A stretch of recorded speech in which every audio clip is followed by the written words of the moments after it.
and to the republic for which it stands, one nation, under God, indivisible, with liberty and justice for all. Village clerk, please call roll. Here. Yeah.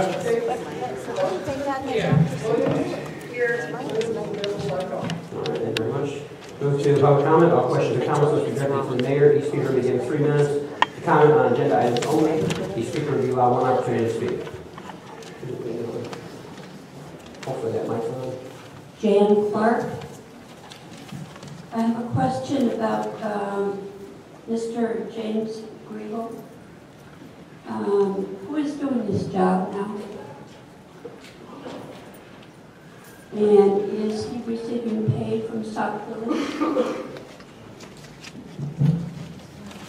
Is that going to be on, if he's getting paid, is that going to be something that's going to be approved tonight?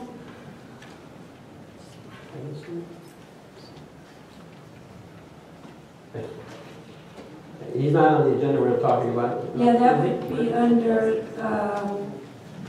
6G, accounts payable. And I don't have a copy of the accounts payable, so this is how I had to ask. All right. Oh, no, not. Okay.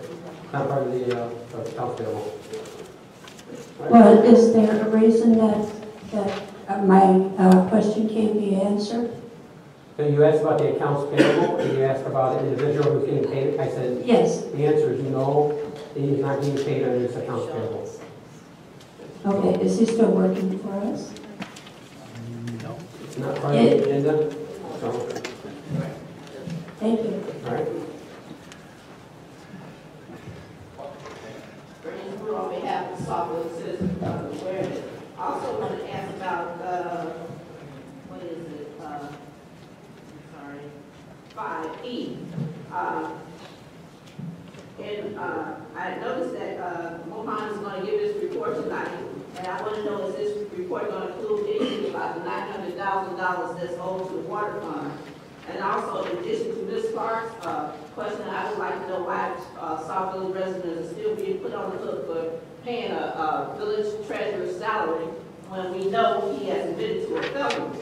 So I'd like to know, how are you going to justify getting a accounts receivable report when we have to prove payment for this person, and also like to know where the accounts receivable report is at this time. Again, we'd like to notice that we'd like to know who's fighting the finance director. We have had so many problems with the village treasurer. We'd like to know who's monitoring his motor work. So especially if you answer those questions. And all of them have to do with 5, whatever my name is. 5B. Yeah. I got you. Okay, That so we those are questions that we would like to know, especially since we're paying out the bucks. And one more thing, I'd like to know why the trustees you have so many special meetings that you have called. I'd like to know why the trustees have not called for a special meeting to find out why we're paying for this village, and also find out what happened to the $900,000 in the water fund and also the CNN fund. All these special meetings, I want to know what's going on with the money. That all you have? That's all I got. All right, talking about 5E. All right, talking about 5E. I have not seen the finance director's report, so we'll have to wait to find out what his report is going to consist of. The finance director, about who's watching the finance director, we now have a finance committee, which there's 2 trustees sitting on, that they meet monthly to go over the finances plus again, I know that there's a lot of talk about the village treasurer and the finance director. There's a totally different setup when it comes to the village, and what happened to the finance director, or what happened to the village treasurer, happened in the police and fire pension. Nothing happened within the village, so we have multiple steps. When you look at the finance director runs the reports. We have a payroll clerk that submits the checks. The The checks are approved by the board, the finance director verifies according to the accounts payable. There's dual signatures on all the checks, so we have multiple steps when it comes to paying our bills. So, again, we're not going to talk about the village treasurer because it is a pending litigation case, but we are following state statute. We have been in contact with our village attorneys on the correct steps, but if you look at state statute makes it very clear on the steps that it takes to remove a village treasurer. And I've heard the fact that he's omitted, I've heard other things, but again, he has the opportunity, number one, to resign, which I believe our attorneys are reaching out to his attorney, because that's where we have to address it now. He does have an attorney. And state statute also makes it very clear that he has to be convicted. So we are following state stand, and it's you know, if we want to talk about other towns, East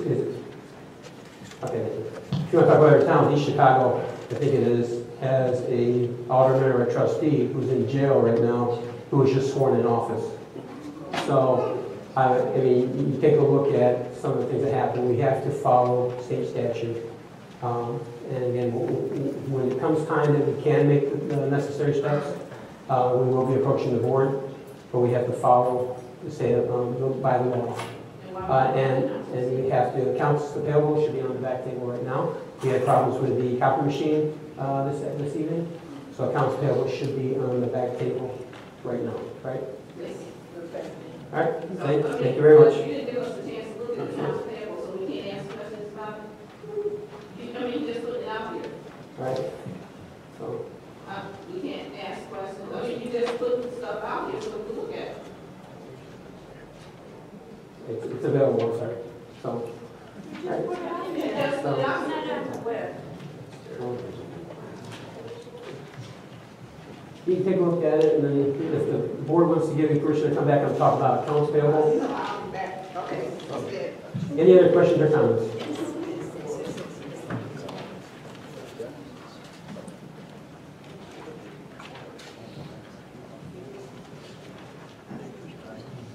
I really don't know how to word this question, so here we go. For 6D, E, and F, you all had that meeting, but I didn't quite understand what you were talking about. So could you give some clarity to those items? Again, that's 6D, E, and F. And the other thing, could you, expound on, I think that's 6I, where you're approving some kind of ordinance regarding public comment. Could you sort of give other information on what that is now? And that's it.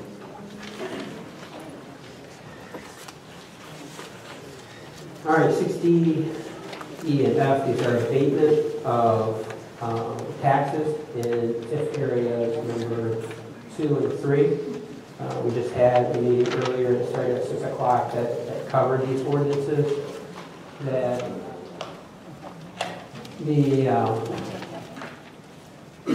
deal with bonds. So we are dealing with, the first one is bonds series 2002A, 2002B. E is dealing with series 2008, and F is dealing with series 2009. That's what those ordinances are for. And on 6I, this is the public comment ordinance that has been coming back and forth to the board probably for quite some time. So last time it was talked about was probably about 3 weeks ago. And we were going to put it back on the agenda again, but the board said go ahead and put it for a vote. So that's where we're at on that one. All right? So.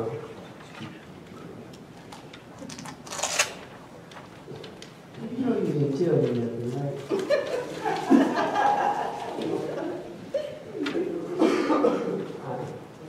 Can you put it in layman's terms?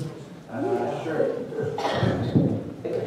I'm going to ask the lawyer to try to put it in layman's terms. I guess I've been doing this for so long. It's just... The bond ordinance is basically what they are is on certain projects or expenses that the village has, they can issue bonds to pay for those. It's essentially the village gets a loan and then they have a certain amount of years to pay it back. So there's 4 of them that the village has, 4 bond ordinances. Each year, there's 2 ways you can pay it back, either through a tax levy or through an alternative source, which depending on the ordinance, it can be from the general fund or from like a water fund or any village fund. So each year you have to determine whether you have to levy taxes for it or whether an alternative source of funds is available. I think the majority of the payments for the bond ordinances for this year are being paid without a tax levy. So that's good for your tax bill. And the public comment ordinance, I think there was just a couple changes to that. I think they increased the time that you're able to speak and just gave a couple additional guidelines on what you can talk about and what's done if you're disrupted. All right, thank you. Thank you very much. All right, next. James Harvey, Sauk Village. I just got one question. Page 2 of the accounts payable, it says Gallagher material report. Page material, I see 2 different prices, one for $228 and one for $180. Can you explain that? And both of them on the same day. That's for the road repairs, correct? So those are road repairs. I don't remember what streets they were. The Gallagher was the ones that did the resurfacing of streets. So this is the village's portion.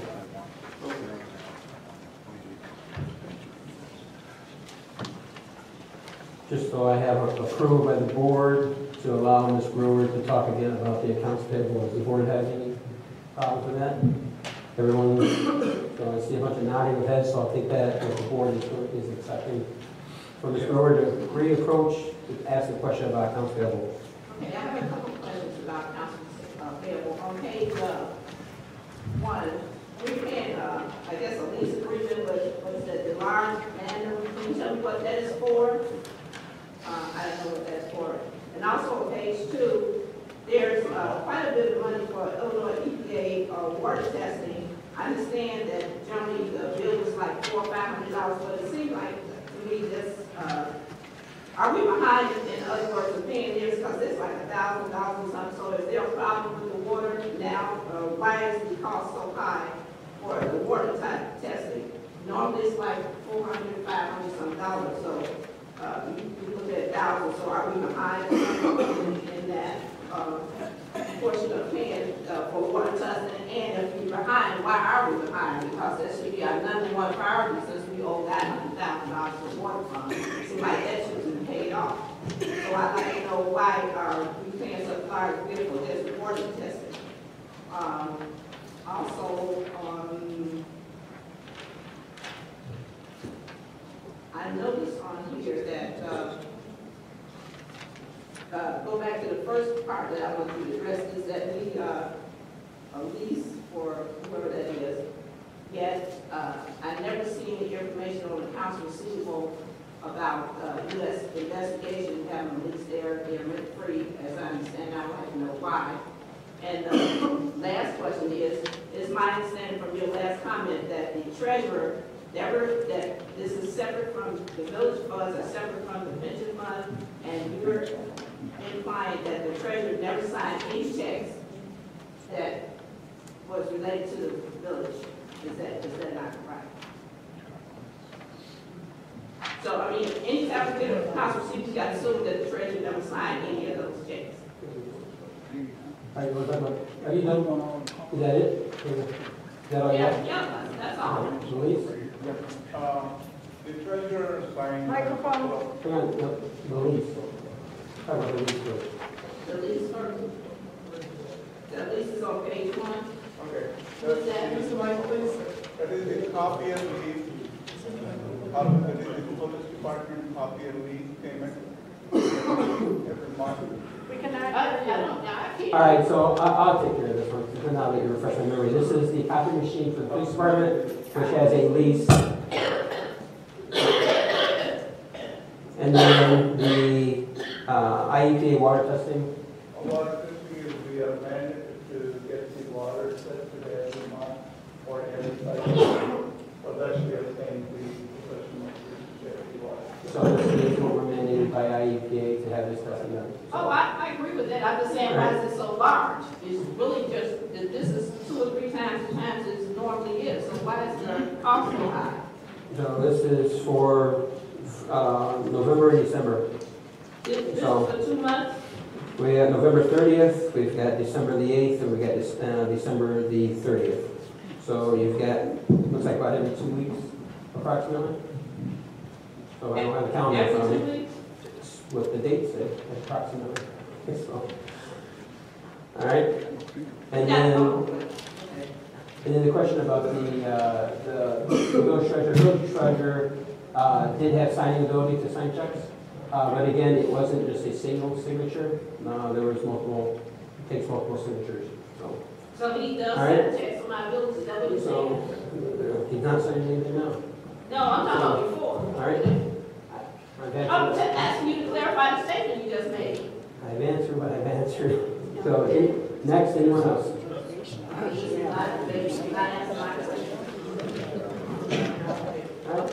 Anyone else? All right, seeing none, we'll move to reports of officers. We've got the mayor's report. First thing I just want to mention is during the mayor's report, we received calls, we received residents from the village hall. I've even had residents come to my house about this IRS scam. They may have heard someone, may have heard of, it seems like they're going after seniors, okay? They call, they say that you owe the IRS money. They want their funds right now. They want to try to keep you on the line. They try to get additional information from you. They try to get you to go to a Western Union or go withdraw the money from your checking account. They try to get you to do a direct deposit, removing money from your account. They use threatening tactics about they're going to call the police, you're going to be arrested. We want, please make sure you get the word out. This is a scam. The IRS will not contact you demanding money. They will not ask for you to pay in cash. They will not ask you to make a direct deposit. They will not ask you to stay on the line while you're driving to Western Union. They will not tell you not to talk to anyone. Okay? We did put this information out on the village website. We put it out on the mayor's Facebook page. I also put it out on my blog. We're trying to make sure we get the information out. This is so widespread right now, if you notice, other communities are getting this information out also. Crestwood just got the information out not too long ago. I think my mind just went blank. There's about 3 or 4 other communities that started getting this information out. IRS is blasting this information out to let residents know, don't get tricked by these scam artists. Do not give this money out, okay? The IRS has a certain way they collect money. They'll send you a letter saying that you owe the money. They will not require for you to pay it right now. They will not threaten you with a police officer coming to arrest you. And like I said, they are pinpointing seniors. Okay, so if you know any seniors, you want to tell your mothers, your fathers, your grandparents, please get this information out. I had one resident come to my house. She was in tears. And she was scared because this individual said, don't tell anyone. And he just, she kept him on the line and said, okay, I'm driving to Walmart, Western Union, and she came to my house. I wasn't home, but my wife was there. And it's a good thing my wife reads my stuff because she told her, she said, hang up on the person right now. And she stayed at my house waiting for me to get home. She was so scared. So, they're nothing more than people that go after seniors and individuals like this are, in my opinion, are scumbags. Okay, so please help get the information out. The other thing too was I attended this afternoon. I went to the public hearing for the closure of St. James Hospital. I know that I saw a couple people. I saw James. He was there with his dad and a couple other village residents. There was a meeting, started at 3:30, went to approximately 5:30, and then it started again at 6:30, and I think it goes to 9 o'clock tonight. There was a lot of valuable information at this public hearing. The first part of the public hearing, I think, is probably people that came that was in favor of the closure, and then I think the majority of the people were coming in at 6:30 and beyond were coming in opposition of the closing. You know, it's been asked, don't I want affordable health care? Yes, I do. However, I cannot support closing of St. James Hospital at the corner of Route 30 and Chicago Road, because that is a valuable position for municipalities just as Sauk Village and other ones. And I'm sitting on a task force with other mayors. We've asked them to put in a standalone emergency room. We would support it. If they could get something in Springfield to pass where they could put in a urgent care center that could accept ambulances for for BLS, which is basic life support, we would support it also. However, at this time, you know, as mayor, I cannot support for the tearing down of approximately 2/3 or almost 3/4 of St. James Hospital and not being an emergency room there, and not be able to have our ambulances coming from Sauk Village would have to go an additional 6 minutes to Olympia Fields. So we're hoping that they listen. We've had multiple meetings. There was a meeting last Friday. There was a meeting last night. In fact, the meeting last night was very late. Meeting with St. James staff and doctors, and we're trying to plead our case because of the distance, because of the roads are not feasible for ambulance service to be able to get to Olympia Fields. So we're happy for Olympia Fields because they're building. However, we cannot support them tearing down the emergency room portion, especially the emergency room portion of the Chicago Heights area at Route 30 and Chicago Road. With that said, I only have one other thing, and I got some good news. This is something that we've been working on for months, and today we just got the final word today. And before I get into it, I just want to say thank you to Mohan. He was very much, he was the one that I was directing him. He was making the phone calls. I'd like to thank our state representatives, which is Thaddeus Jones, Marcus Evans, and LG Sims. I'd like to thank our state senators, which is Donnie Trotter and Napoleon Harris. They were also very helpful for me allowing me to be able to share this great news with you tonight. Everyone knows that we had a low-interest loan through the IEPA. That loan was for approximately $4.8 million. As everyone remembers, the previous governor came out and gave us a forgiveness of the loan. But when the new governor came in, he froze everything, and we were stuck with the $4.8 million. That $4.8 million was approximately, to give you an example, for the next 20 years, we would have been paying approximately $135,000 a year to pay off that low-interest loan. Word that we've got today, and we've got all the paperwork. Here's what we have. The loan amount was $4.797, $219,023. That was the amount of the loan. We have been given a principal forgiveness loan of $650,000. And we've been awarded a 70% grant for $3,354,767.04. That takes that.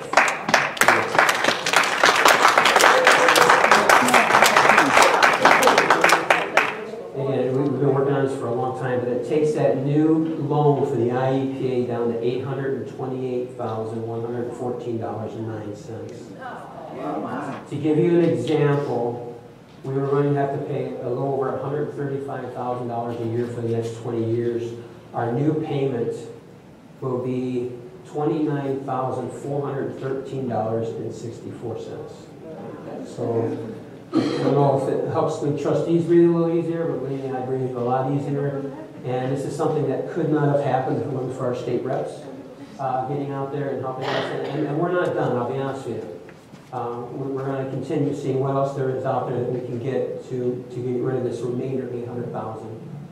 But from a village, and especially this comes at a great time because now, we're looking at this next year's budget, and we were trying to figure out, it's a big difference when you're trying to budget 135 plus, now it's down to 29,000, so that gives us over $100,000 that we can be using. It is some great news, and a lot of hard work was put in this. So I'd like to say thank you again to everyone, and Mohan, thank you for putting up with me. Because when I was contacting our state reps, I was on Mohan saying, call the IEPA, stay on them, so, which he did. So thank you very much. So great job.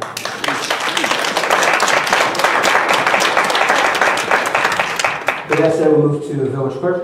Mr. Mayor, I have a question. Trustee. In regards to yourself, I have a question. Last week I spoke to you about this boardroom, and you had talked, and we had discussed it again Wednesday. And I asked you about getting access and getting the key to this boardroom, that you had changed the locks, and I haven't heard anything from you. I had talked to you, you said you were going to let me know by today, which is Tuesday. I haven't heard anything, so I'd like to know at this time, what is your pleasure? What is it that you're going to do about?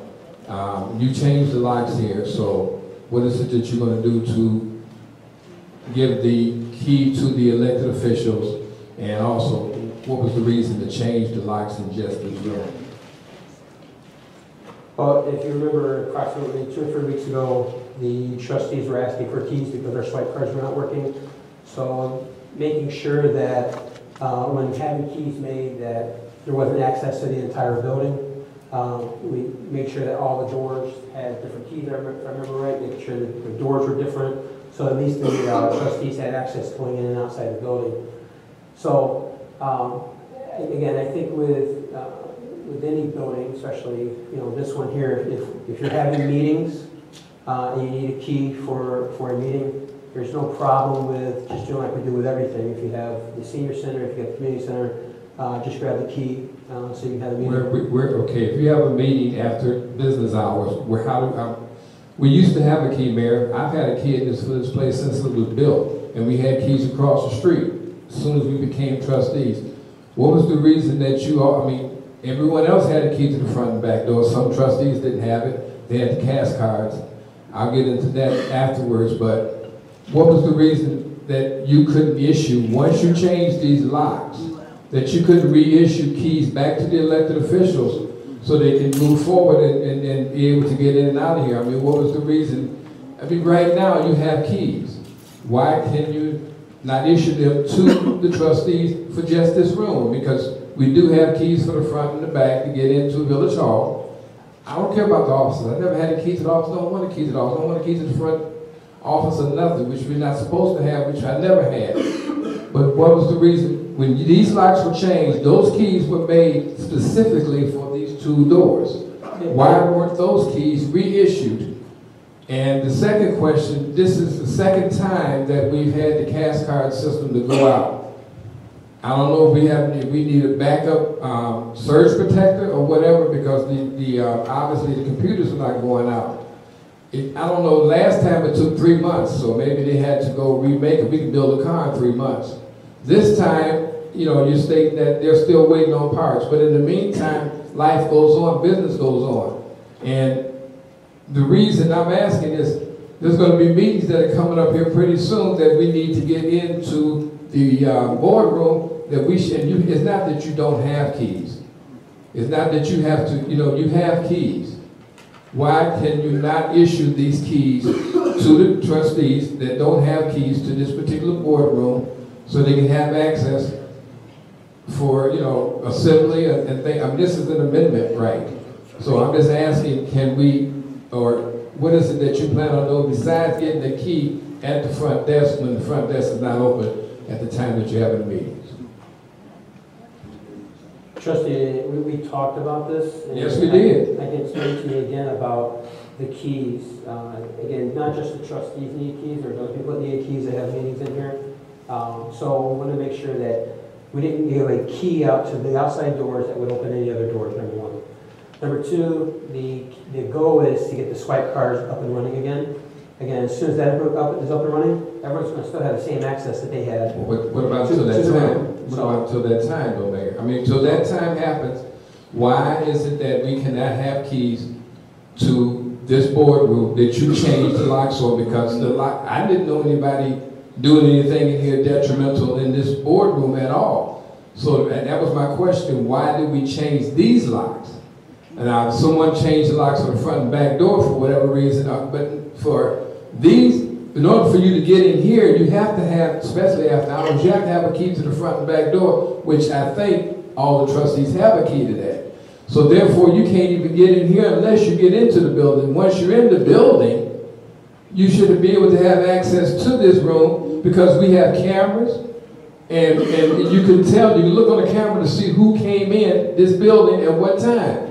That's what we have the monitors for. We have monitors throughout the hallway. So if a rat comes in here, you know when that rat gets in and leaves out because you have it on camera. So why, I'm asking now, can we be issued keys for this room? That's all I'm asking. I talked to you about it, and you're right, we talked about that. Can we be issued keys? You have the keys. You told me Wednesday, you said you thought about it and you rethought it and you said, okay, you changed your mind. But then you told me again that, okay, trustee, I will make sure you have keys Tuesday. Did you or did you not say that? So we meet about a Tuesday. No, you said I will make sure that you have keys Tuesday. When I asked you, I said, what can I get? That was over the weekend. This was last Wednesday. Your concern was making sure that your housing authority or your housing association can get in. The homeowners association, homeowners yes, association has been meeting in this. That's been meeting in this building since, I would say, at least 8-10 years. There'll be no problem. The doors will be open for your housing association to make sure they have their meetings. Again, how are they making sure is at night? Making sure that it's on the calendar is what's important. Is it on the calendar? It's always been on the calendar, ongoing. That's been on the calendar every year. I mean, every month. But I'm just asking, making sure that they get in is not my question. My question is, why can you not issue keys to the trustees of the village? Because we're working on getting the swipe cards, and once you have the swipe cards, you have a key and access to this building. That's not a question, Mr. Mayor. I'm asking this because I've already asked the lawyers and asked them to intervene if this is not done, that we have an injunction so that we can have access to this building. And we have access to this. Pardon me? No, to this rotunda, to the boardroom. I don't see any sense in why you're locking out. I kind of understand why you're doing it. You're not saying it, but I understand why you're doing it. But why do I have to go to point A to get inside point B? Why is it that I don't have a key to the front door, I have a key to the back door? Why don't I have a key to this room? What's the reason that I don't have a key to this room? The locks were changed. We should have been issued a key. That's simple. This lock is different than any other lock. This is called a master lock, which means it doesn't open up anything but this door. So this door is not included because you had everything changed. These locks are separate than anything else. Why were the trustees not issued a key for this room? You keep going around and we're doing it because we're waiting on this. In the meantime, and like I asked you last week, I wanted a key to this room. And you telling me I can get the doors to be open, that's not good enough. I may have to do something, I may want to do something besides that day. Why can I and the other trustees have a key to this room? And I'm asking the lawyers right now, is there anything, because I'm prepared to go a step further, because it doesn't make sense. It doesn't make sense. The village, the people pay for access. Yes, they get in on the trustee. You've given keys to trustees for other buildings. Why we don't have keys to this room that we used to have? When we never had keys to this room, then I can understand it was never issued. But you changed the locks, as I asked. The locks were changed on your command. You changed the locks. Why can we not have access and keys to this room? And I'm asking Mr. Byrne, that if we don't get keys to this room, I'm asking for an injunction that we are allowed to have keys to this room until the cash cards are made, until they're done. But in the meantime, we as trustees and elected officials should have access to this room. Which you do have access. If you go to the front desk, they'll have a key and they can let you in the room. So you have access. Mr. Mayor, what part of this room don't you understand? That's very simple. I asked for keys for this room, that the locks were changed for this room. Yes, I'm being redundant because you're being redundant and skipping the answer. And you've covered it multiple times. Okay, so I'm asking, you keep saying the same thing over and over and over and over, and I'm saying, no, it's very simple. I want keys to this room. And you said it multiple times. Okay, so... Have you heard when they're going to have these fights? Well, it's a special piece, and it's not readily available. They came out of there for yesterday, and they had Microphone. Can't hear you. It had a special piece, and it is not readily available. And the company came out here to put it in, and they had the wrong, if you want to say, it's kind of like the brain piece. The other issue that's causing some of the problem is when this building was built, which I don't understand, I'm not going to criticize, there's no backup generator, so that kind of affects all the operations inside here, including that keypad card system. Mr. Fairman, since the mayor brought you in, let me ask you a question. Are there keys, when this locks were changed, were you issued keys for this room? Were keys issued for the locks that are on that door and that door? Were keys issued, or they did just change the locks and you did the best way you can? Yeah, I got a set. Okay, so then you have a set. Mr. Mayor, I'm asking you to have the village administrator disperse a key to the trustees that don't have keys to this room. That's all I'm asking. I'm not asking anything else. I'm not worried about the cash card, because we know how long that can take. Because we had that before. This is the second time I'm asking. I'm asking tonight that we have keys, and I've talked to you. I've talked to the village administrator. I've talked to the public works. All I want is to have keys so we can meet in this room until such time the cash cards are done. But there are keys, and I'm asking to have them. I'm asking to have them handed out to the trustees that don't have keys to this room. That's all I'm asking you. I'm not talking. We're not going simple. Mr. Mayor, how many trustees on this board have had a key to this room? I don't have a key to this room. I don't have a key to this room. You have a key for this room today? Trustee, and you have a key? Yes. Washington, you have a key? No. And you're Well, no, but I used to. Trustee, before the locks were changed, I had a key to this room. Before the locks were changed, I had a key to this room. Now the locks are changed, and there is keys. Why are they not issued? What's the reason? That's all I'm asking. All right, Trustee, you've covered this more than... Okay, but then can I get an answer? I covered it. Yes, I did. Duly noted, I got it. No, those not duly noted, Mr. Mayor. Mr. Mayor, Mr. Mayor, you have not... Over and Mr. Byrne, Attorney Byrne, I'm asking you to talk to whoever it is. I want to file an injunction so we and can... we're making it very clear that this room is accessible. It's not accessible. So it's not accessible. When you go out here tonight, I can't come back in here. Mr. Byrne, Attorney Byrne, I'm asking you to, I would like to file whatever has to be done to get keys to this room. This is not your personal village, Mr. Mayor. This is not your personal village. You don't issue keys as you see fit, to who you see fit. If keys are issued, they should be issued to everyone. We're elected officials. We got elected just like you did, Mayor. We got elected just like you did. How can you tell me or tell an elected official where they can and cannot go? You don't have that right. But you haven't answered my question. We're going to the village clerk. We're not going anywhere, Mayor, until at least you give me an answer. So your answer is that you're not going to issue keys? That's all I'm asking. Is that your answer? Is that your answer? We can do this all night. We can do this all night. Because this doesn't make sense. According to regardless of what you may think, regardless of what you may think, you are not a dictator. I'm sorry. My question was not answered. I'm not going to go forward until my question is answered. I'll do that right. I'll do that right. Just like you do the right when you tell somebody to sit down, they can't talk, or you haven't been scored. I was elected for the people, not for you and not for any other hidden agenda. I was elected for the people. And when I have a meeting for the people, that's when it affects the people. But you're going to try to stop that. That's exactly what you're doing. That you're going to try to stop assembly so the people can come out and speak their mind. You were here, you've been here, you come to my meetings. But then to change locks, to cost this village hundreds of dollars to change locks so you think you can lock out the people of this village and not have nothing to say until, oh, well, I'm going to move on. I'm not one of the people that you can just move on to. I'm sorry. That's not going to happen.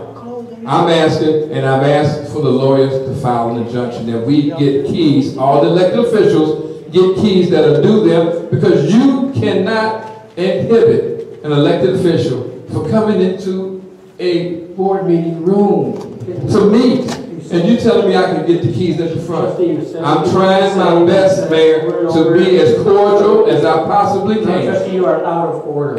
And you're out of order by limiting trustees' access to this room. You're out of order doing that, sir. Trustee, All you had to do, you told me last week I would take care of this. You told me last week. To follow the ordinances, you are invited. That's not an ordinance. The keys are not an ordinance. You took the right away. You took the right away from the trustees to have keys to this room. You took that away. I know you don't want to hear it, but you told me you were going to take care of this. This is how you take care of move on? I'm going to move on like that, sir. You know, they out of order. I don't move on like that. I've asked you a question. You want to answer? Okay, fine. I'm asking the lawyers to intervene. So that you know, and it is written down for the clerk to see. I will seek. I will seek. Why you guys can get out of order and we can't get out of order? All Good you job, guys trustee. need to know. Good job, trustee. No. Go ahead. You're out of order, so now look what he's done. He's made the residents out of order. Okay, well, the only thing I'm saying, I want the law firm to find out why we cannot have access, and if necessary, I need to file an injunction. I want a key. You have a key? No, I don't. Yes, you. No, I don't. You have a, I'm sure you had all these locks changed, and you don't have a key? I do not have a key. How do people get in here They tonight? go to the front, I don't know. Oh, you don't know? All right.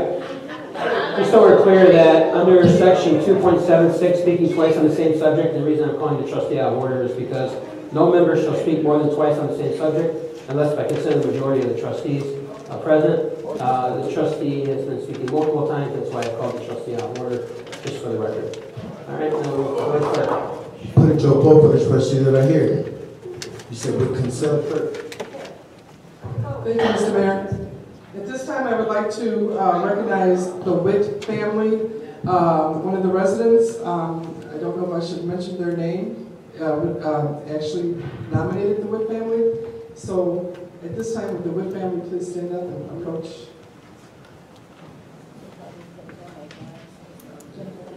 Okay, the Witt family was nominated by Sharon Nowak.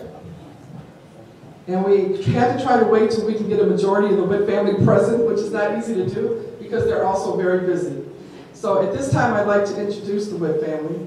The Witt family was recently nominated as someone you should know. Tracy Witt, co-leader of Boy Scout Troop 152, has proudly worked alongside her sons Christopher and Joshua on their journey through the world of scouting, including earning their Eagle. Josh and Christopher have participated in so many projects to better our village. Josh earned his Eagle while completely remodeling the kitchenette and break room at the Sauk Village Police Department.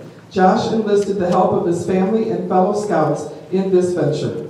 Josh sought donations from local businesses and the VFW, as well as services at no charge by local contractors. Christopher earned his Eagle by staining the gazebo, shelter, and picnic tables behind the village hall last summer.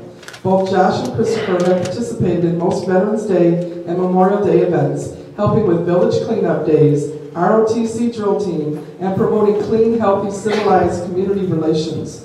The entire Witt family binds together to make a positive difference in our community. Daughter Erin Witt also blazed the scouting trail and earned her Gold Award by cooking for families and supplying books and games for the siblings of young patients at the Ronald McDonald's house near Loyola University. Father Eugene Witt is very supportive of his family's community involvement. Eugene participates whenever his work schedule allows. the Village of Sauk Village would like to introduce the Witt family as someone you should know and thank them for their community service.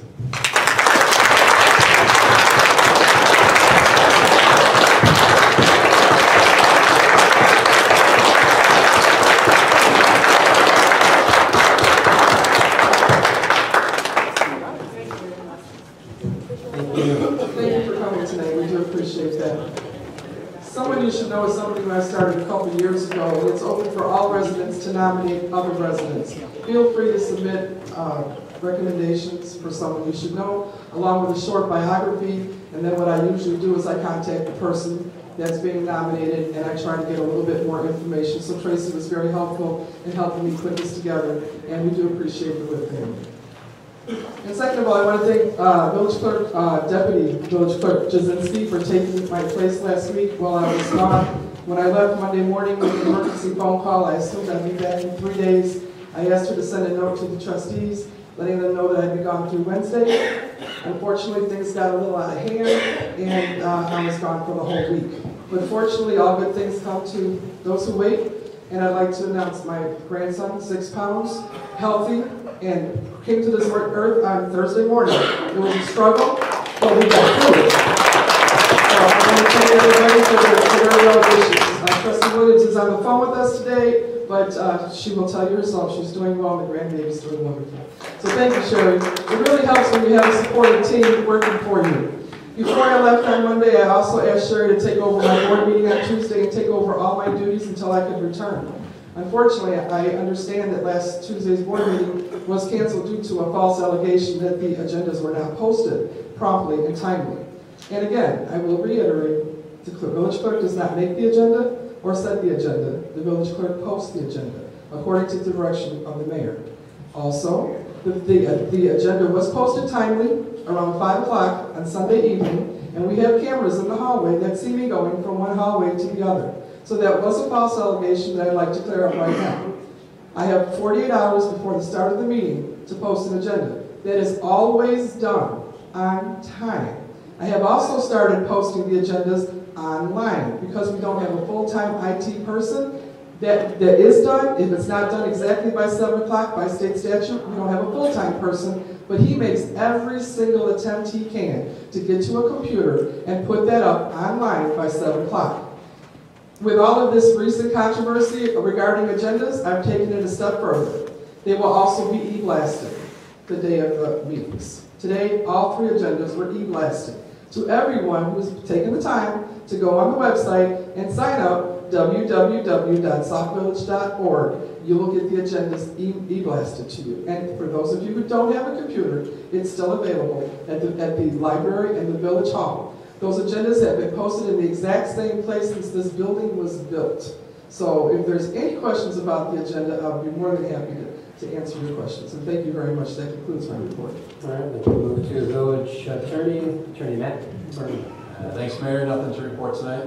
All right, move to village engineer, Jim Turner. Thank you, Mayor. The village exceeded the resolution amount for MFT maintenance costs last year due to the high cost of salt. So unfortunately, the village will need to pass a supplemental resolution to cover the overage, $25,000. This will be in the board's package for next week's committee meeting. It will be voted on at the next board meeting. That concludes my report. All right, thank you. Move to village administrator, director of public safety, J.W. Fairman.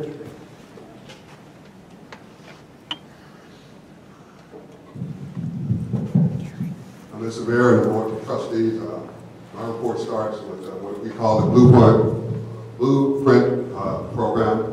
And I want to say a couple of things. First of all, let me go to the Uniform Crime Report statistics. The crime statistics for January 26 versus January 2015 showed a 54% drop in overall crime. UCR crime statistics 2015 versus 2014 showed a 65% drop in overall crime. Sauk Village historically has received failing grades in reporting UCR crime. Thanks to Chief Kowalski, a former supervisor and FBI agent, the UCR crime report is now factual, showing that Sauk Village is an average community with average crime. It should be noted that this year, Sauk Village may, in all likelihood, not make the top 150 worst crime communities in Illinois. Thank you, Chief Kowalski. That's very important because our EAP is going up also. Anyway, an update on a blueprint partners project, specifically vacant houses, contract components. You know, we have a master list today that shows 441 vacant. That's down by 34 from my last report. Vacant was 363 houses, vacant occupied 60 houses, demo list 18 houses. That's on our demo list. And Gary and Mr. Holman will talk about the status of that. Sauk Police Department in the process of identifying 60 vacant homes as to their status. Several months ago, legislation was submitted to the Board of Trustees to assist staff in their efforts to control vacancy-related issues. This legislation spells out ownership responsibility on all issues of property located in Sauk Village related to occupancy, water, and sewer. Staff, we want to thank the trustees and the board and the president for their support to pass this legislation because it will certainly help the village of Sauk Village. Scavenger contract update. Sauk Village staff have reviewed the scavenger contract. There are several obvious conclusions that have been made with regard to the contract. The contract provides for residents' garbage collection to all single residents within the village. It is understood and agreed by the parties that the charge as provided for each single resident is the amount due and owed the vendor, notwithstanding the amount billed by the village for the vendor collection service. In other words, anytime during this term of agreement, either the village or the vendor shall have the right to rectify the number of single residents. And I'll note this. Staff has indicated that there has been no recertification by either party in the past 3 or 4 years due to staff layoffs. The contract was up for renewal in 2015. For compliance purposes, staff has begun sending the vendor the village's master vacant list, requesting that the vendor not bill the villages for services to properties on his vacant list. Staff recommend the following, that a liaison from the Board of Trustees have a meeting with the vendor in regard to past debt regarding services rendered to vacant houses. The village should consider removing itself as a billing service for the vendor. I mean, either way is all right with us. You just tell them what's the best way to go. The budget. The staff continues to prepare a budget for 2015 annual budget, 2015-2016 annual budget. When completed, the draft will be submitted to the mayor and subsequently to the Board of Trustees and then all the finance committees. I also want to talk about, I went to a conference, it was called Illinois, Community Managers Association. And a lot of things that was on here is things that we are trying to do to help the village go forward. You know, they were talking about, things like branding the community, the next government workforce, what managers need to do about municipal bonds or know about municipal bonds. A roundtable on quick dash on management questions. I guess specifically what I got at is, there are some issues about it takes everybody in this village to make this village work. Specifically like the village of Aurora, North Aurora was trying to get an identity. And we kind of thought about that. I talked to the mayor about that, about trying to get some kind of identity on their vehicles, on different logos inside the facility, flags and that kind of thing. And also, they were doing things like, doing advertising on these vehicles and getting paid money. So there are some things that we might be talking about, but it kind of renews you when you go through this this type of issue. And you only deal with nothing personal. Only managers in cities and villages, because they get kind of right down to put them up, rubber meet the road. So you'll be hearing about that more so as I digest that.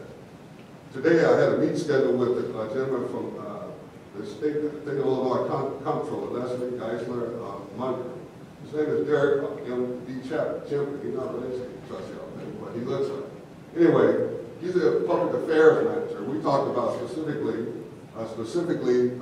the needs of the village. And he said that, specifically the money that we needed in terms of making this village run. And he made some assurances that they would certainly to this comptroller, and that she was very interested, even to the point of, Mr. Mayor and trustees, of coming out here, and we give them some dates and coordinating with you all to make a presentation to the village. So I want to bring that up, and it will certainly be up to you for us to pursue that forward. That concludes my report. Thank you. Question, Mr. Mayor. Trustee. Good question for you, sir. I have 2 questions. Did you state that the present scavengers company that we have running the village was charging the village for some vacant homes? Is that the statement, sir?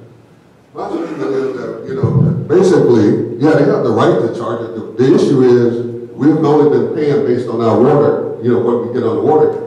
But the issue is still, to have a correct accounting, we need to know specifically how much, what houses are vacant, so that when we get the bill, we know exactly what we owe. If we owe money to the person, or they owe money back to us, we need to get it. It's as simple as that. I mean, it's not, Mr. Mohan has been a good job, but if I was the garbage place, I'd be saying, you gotta pay me off all the fake bill. That's what I'm saying. It exposes us to risk that may not be necessary. So we're trying to rectify that. All right. The next one, you said you met with this gentleman this last week? And Today. Today. All right, and he's going to talk to the controller? He works for it. He said he asked me for dates. Yes, he does. Yes, he does. And I know you realize that we're on board with the Illinois State Controller already. We've been on board for about 6-7 months. Mr. Myers, he called me about writing about a parade. I'll bear some money to cite everybody before the trustees give him a gift. That's all I can say. He asked me for a meeting. Well, we already have a controller assigned to us. I'll be glad to sit with you tomorrow and give you everything I have on it. Mohan has a lot of the records. No problem. Thank you. All right.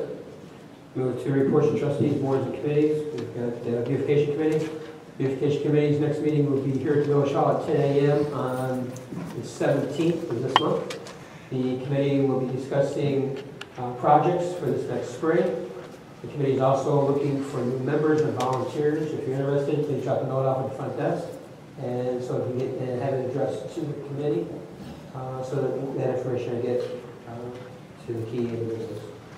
All right, let's move to Parks and Recs. Trustee Jones. February 27th, we will be having our second open gym. The flyer should be out sometime this week, hopefully, and that concludes our 27th, Saturday. Move to Public Works. Trustee Burgess. Yes, we will have a meeting here tomorrow, 7 o'clock. Public Works, I've also gave a letter to our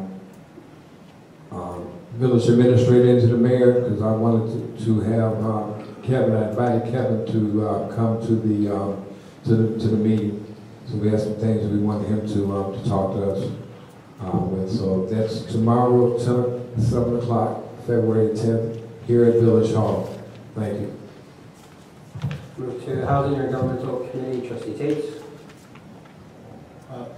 There has not been a meeting for housing and intergovernmental committees for the month of February. Just because I'm one of the individuals that don't have access to the building, and I definitely don't have access to this room. So I cannot have those two committee meetings. And that goes back to what Trustee Burgess talked about earlier. I need to find out what recourse we have to get access to the building and to this room. And Mr. Turner, you remain silent on this issue, and I understand. I often make accusations that you guys represent the mayor and not the trustees who have issues. And I don't change. But there's a negative report for housing and intergovernmental for the month of February.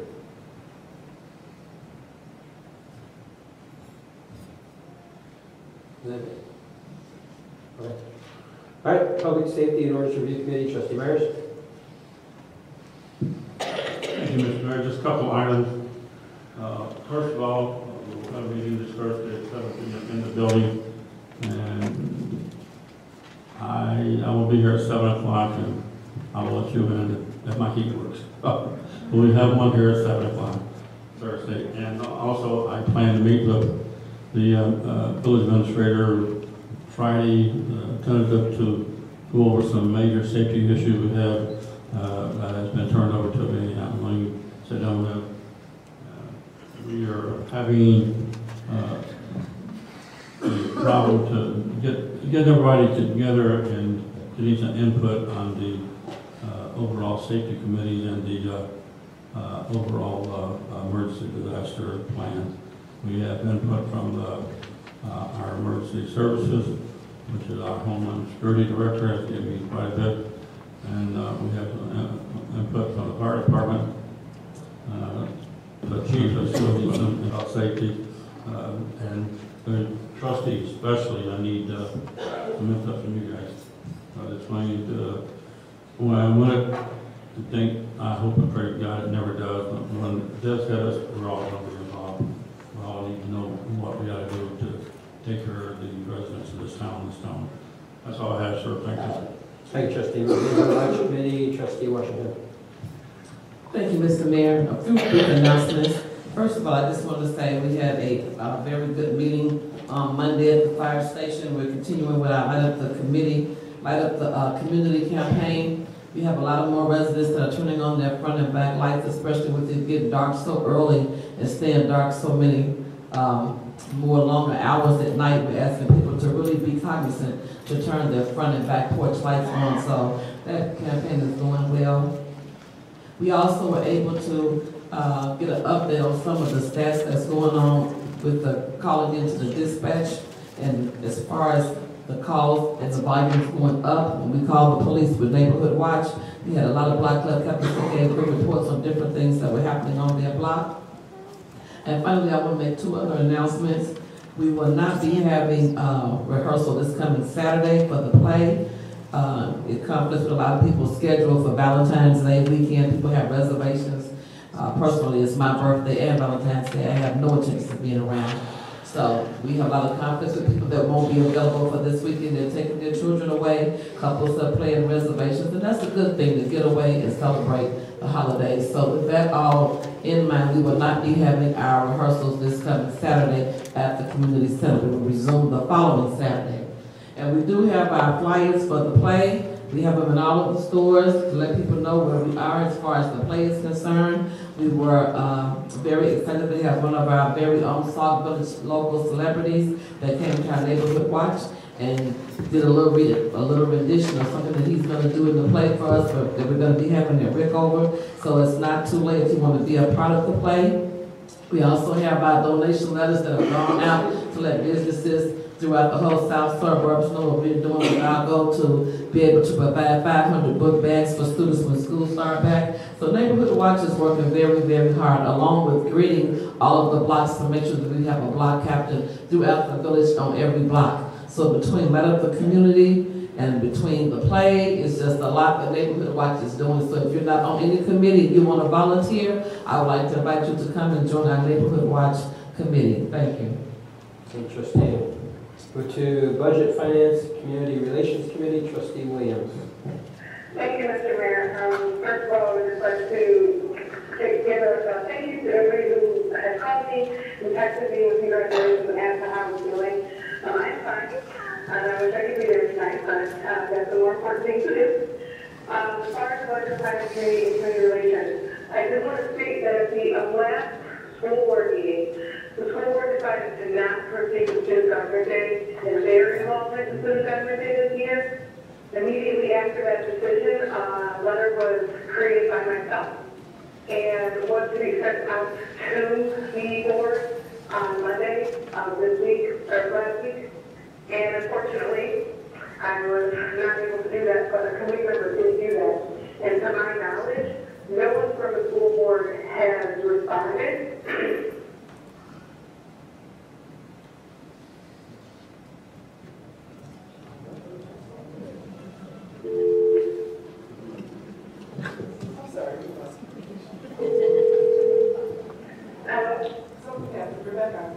Okay, thank you. To my knowledge, no one has responded to the letter, either to myself or to Nana Marlboro, who sent it. In the letter, we did kind of explain a little bit more to the government day that the school board was not aware of in their decision, and we did state that they were not correct in some of the things that they thought the government day was. However, as a committee, we have decided to continue looking for ways to continue with Student Government Day. With or without the help of School 168, we are hoping that, and I don't know if there's any school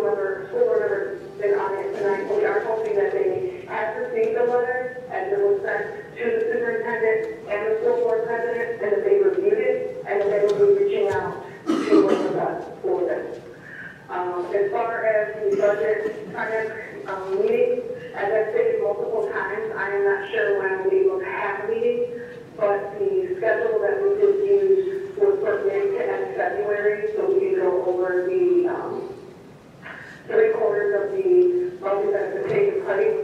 So at this time, I apologize for not contacting the finance director before this, but Mr. Rao, have we completed the third quarter? I'm still working on it. Okay. If you could contact me and Trustee Meyer when the third quarter has been completed so we can get a better idea of when it's that you could schedule a meeting, then that would be great.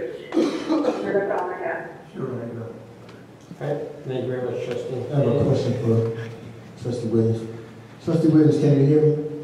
Yes, I can. Okay. The last time we talked, I had indicated some bills that were past due, and you and your committee were going to take a look at those bills because they were small bills, but they were 90 days, 180 days delinquent. You recall that part? Yes. Okay, and your committee was going to take up the issue and I guess figure out what needs to be done to not only catch up but to avoid this in the future. And the second part of that was that I had made an inquiry or a statement that $194,000 had been budgeted for the police pension fund and nothing had been deposited. And I think your committee was going to make some inquiries and find out exactly what's going on with that. Where are we, if anywhere, with those things? I believe what I said at the time was that we would be discussing that at our next meeting, and we haven't had a meeting since. Our February meeting has been postponed until the end February due to my absence and due to we wanted to wait until the third quarter of the budget was done, which was not until January 31st. And as Mr. Mohan has stated that he's still working on it because we're still just that week after that. So once he's completed his project for the third quarter of our budget, and we have addressed those questions with him, that during our meeting we will be discussing those topics as well as other topics, and then we can present them to the board. Okay, thank you very much. All right, move to reports of departments, committees, and commissions. Fire Department 911 Commission, Chief Stockbridge. Thank you, Mayor and Board. Over the past 2 weeks, the fire department responded to 24 calls. Responded to 3 vehicle accidents, 7 fire alarms, 6 medical assists, 1 CO, 2 smell of gas, assists with other agencies, 1 structure fire, 1 child mounted vehicle, and 1 change of quarters. And late this afternoon, I got a report on our aerial that it should have been finished today. They never got the part delivered to them, and they assured me that the part will be delivered tomorrow, and hopefully Wednesday evening or Thursday morning we'll get the aerial ready. And that ends my report.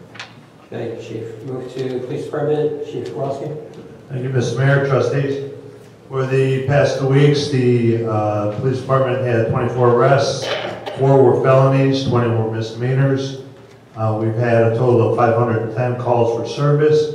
Some cases of note. Our investigative division did a great job on apprehending several individuals that were involved with the theft of Dodge Caravans throughout the village for the last several months. They got felony approval from the Cook County State's Attorney's Office, and those individuals are still in jail. The police responded to a carjacking on the 1300 block of Sauk Trail. Victim stopped for a disabled vehicle to help the occupants and was then robbed of their own vehicle. Fortunately enough, several days later, we found the car in another suburb and are working with that police department to identify the individuals who were involved in that carjacking. As you noted, Mr. Mayor, if you see a car stop with their flashes on, please don't stop, call the police. It is a very neighborly thing to do, but you never know who could be waiting in the weeds to take your car. On February 4th, the police were called to 2100 block of 217th Street for a complaint by a subject who was stabbed by their roommate. The roommate was apprehended and we secured felony charges on that individual. lastly, on February 4th, the police department executed a search warrant at a location on the 2400 block of Strasburg. We worked with the South Suburban Emergency Response Team. The execution of the warrant was a success. And with that being said, we're working with the Housing Commission to let the South Suburban Emergency Response Team train in one of the buildings that we're planning on demolishing. So that'll be good training for these different police departments that are part of that emergency response team. Recently, I attended the South Suburban Chiefs of Police Luncheon, at which time we received a briefing by the Cook County Department of Homeland Security. They have a new emergency operations center located in Oak Forest. They are asking at no charge that the surrounding South Suburban police departments provide them with their radio frequencies so that in case of a catastrophic emergency, we can use their facility in Oak Forest free of charge, and they'll already have our radio frequencies programmed. So that's a great plus. We will be able to transmit and receive from that location with several other departments. That is quite a nice facility if you ever get a chance to go and see it when they have an open house. It's your tax dollars at work. It's a very nice facility. I also met with an associate professor of criminal justice, School of Public and Environmental Affairs from Indiana University Northwest, and we are partnering with them to use their mapping program as an intelligence tool. They have a GIS, which is a Geographic Information System application, which several of the northern Indiana police departments use to map the crime in their area. We're the first in the South Suburban police departments to join with them. This is a free program. All we have to do is provide them with the information of where these crimes occurred. We can also map vacant homes, school bus stops. It goes on. Whatever we can provide them, it'll be provided on that map, and it'll be open to the public once it gets uploaded. And last but not least, Mr. Fairman mentioned about the UCR and the downgrade of crimes, and you know what? I can't take a lot of the credit. I have to give that to the men and women of the police department. And I'd like to share something which I'm very proud of, that on January 20th, officers responded to an armed robbery, which I related at one of our past meetings, of a victim who had their property stolen. The responding officer and the detectives did a great job and were able to apprehend the individuals that were involved in that armed robbery, and also retrieve the property. And the mother of the victim sent this note, and I'd like to read it to everybody. It's dated January 2016. Sauk Village Police Department. I want to say thank you in more ways than one. Your department went above and beyond to ensure justice for my son, Officer Morris, that's Josh Morris for you folks, who was the first to respond, and especially the detectives, Grossman and the younger guy with the long name, that's Dave Melanchenko, who conducted the investigation, made contact with the assailants/witnesses, and made the arrests within hours of his assault. Even retrieved his property. Job well done. The department treated us with empathy and kind-heartedness. The professionalism displayed made my son's ordeal the least traumatic it could be. My family and I have restored faith in the police department and their role in our struggling community. Today, it is a bit safer. Thank you all again for your best efforts. Your safety is forever in our prayers. Kind regards, Mrs. Johnson. Thank you. That's it.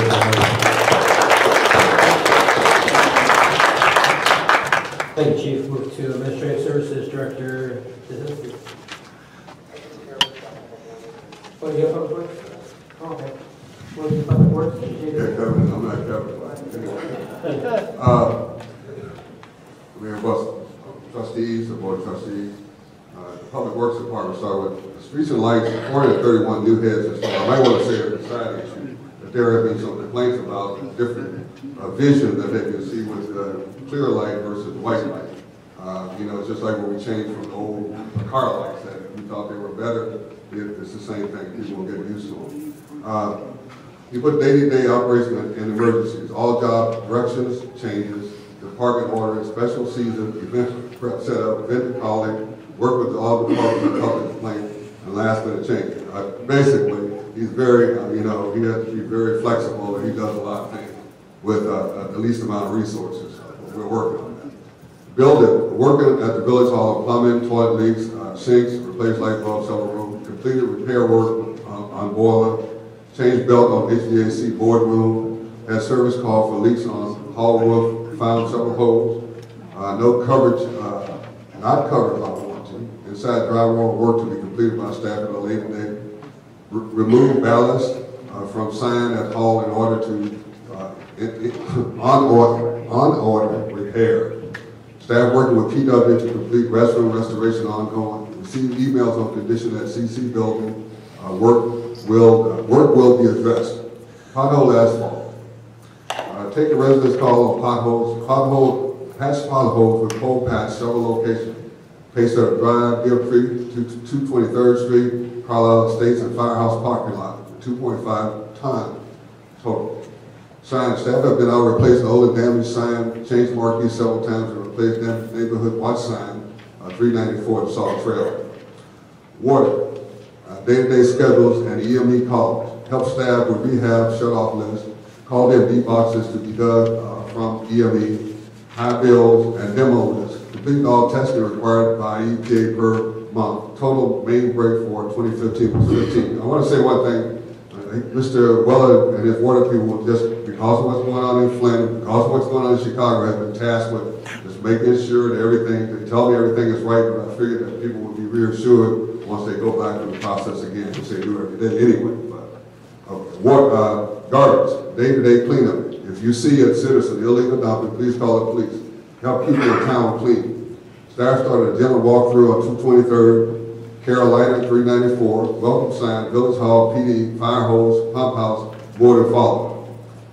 Hydrants and valve replacement or repair. 1839 223rd Street hydrant is ready to dig. Some hydrant work might include tree removal, sidewalks, and curb removal to complete safety. Working on valves at Chicago Air for inside repair. Tree removal. 1839 223rd Street, remove tree for a hydrant dig. Vehicles and equipment. PW is doing its best to keep all vehicles within the department running. We are also trying to help each department in their repairs to keep moving forward. PD number 118 on TRL for tires and brakes. Number 18 pickup, number 123 TR tire drop off, pickup, 119 oil change and top off needed, K9 unit lights, PW number 3, truck to shop for brake work picked up, and number 6 had front end work for snowplow attachments, ongoing work. Sent backhoe in for overheat problems, water pump, and picked up several repairs. In other words, you know, a lot of these things have to be done, like the police department tires, but special tires, and as well as their special stuff with the public works that everybody knows about what they need to do in terms of this winter time as far as that complaint all the time. Sanitary sewer complaint. If a resident of Sauk Village has a sewer complaint, please call the village hall the regular business hours, and after call non-emergency, after hours evenings, call non-emergency PD on public works. Staff will be called to check out the main sewer line and will stop at the home to let you know what they found. If it is an internal problem, you will have to call a plumber. Staff check a bi-weekly sewer location throughout town. Quiet zone. The Torrance location has 7 damaged delineators, and they have been replaced. The Cottage Grove location, only 1, and it will be replaced. More work to be performed. That is Mr. Wells' report, Mr. Mayor and Board of Trustees. Very good here. Social Administrative Service Director, Director Jasinski. Can I have, Trustee? Mr. Fair, This past weekend, there were 2 incidents brought to my attention, and I'm not sure if you're up to date on Mr. Weller is. Supposedly, the traffic signal southbound on 394, where there's a turn lane that you turn going westbound on Sauk Trail. Supposedly that light is out or not working or is non-functional right now. Could you check on that possibly? Yeah, whatever, I haven't heard about it, but yeah, I'll check it out. Okay. The second 394 South Trail? Yeah, I guess the light. southbound 394. You have to contact the state for that. That's not the village. He doesn't need to know. I'm giving information. I'm not complaining about it. No, I'm just letting him know that contact the state for that. Oh. Sorry, I'm sorry, I was listening to you. Your glasses. The second incident is on Sauk Trail, eastbound. Supposedly there's a double turn signal to turn northbound on 394, but there's only one turning lane, and there was supposedly an accident there last Saturday because I guess one car swerved over and hit another car. When you say Sauk Trail, you said Sauk Trail at 394? Yes, sir. Okay, and it's going what's eastbound? Northbound. They're traveling east on Sauk Trail. They're making a left-hand turn on 394 to go northbound. Supposedly, there's a double turn signal there to make that turn, but there's only one turning lane. So that allegedly the accident happened because where there is no turning lane, that person turned anyway because of the traffic signal and caused an accident. Okay, thank you. Contact like that. Anyone else? All right, for a third time, your turn. Thank you, Mr. Mayor and Board of Trustees. The Village Hall will be closed Monday, February 15th for President's Day. The court call for code enforcement for February 4th was 99 were found guilty in default. Fines were double. 7 were not guilty, and 3 were liable. Last week, I sent Republic Services a letter along with the vacant houses that are not eligible for garbage service. There was 425 on that list. The village will be saving a total amount of $85,425 a year with supplying them the list. As people qualify for garbage service, I will be providing them the addresses so nobody's cut off with service that they should be getting. The houses that should be vacant and have squatters in them were reduced from 85 to 60, and the police department and myself we're working on getting that number reduced, which has been a positive thing with the sticker program. Also, this wasn't part of my written report, but March 1st, Cook County Sheriff's Department is going to start helping the village board up for free. Sue went around and got a list started for the Cook County Sheriff's Department, and the Sheriff's Department bought a semi full of plywood, so March 1st they're going to be starting to do the board ups for free. That concludes my report. Thank you. Mr. Mayor, I'm Sherry. The building that used to be Do It Best, I understand that there's going to be a business going in there? Yeah, Juan's, I thought I said that a couple weeks ago, but Juan's Beauty Supply is going to be there. They used to be in the plaza, and they're moving over to that facility. They're cleaning up right now and working in the inside. They're going to be the beauty supply. And what's the status on, what is it, Sauk Village Restaurant? I haven't heard. They haven't came in. We stopped over there yesterday and gave them the applications for the sign permits because they have placed the temporary sign on the building and they replaced the one on the pole. They are aware that they have to pay for those signs, and we dropped off the paperwork, and they haven't been in yet. Okay, so they haven't, has anyone been in there to even look at, in other words, to inspect it at all? No one has been in there to inspect it? I'm not sure where they are with the inspections. I gave them the health department number, and they were in communication with them, And then I also referred them to the fire department. We'll have to go through and do their inspections before the license will get issued. Thank you. All right. Move to Finance Director, Director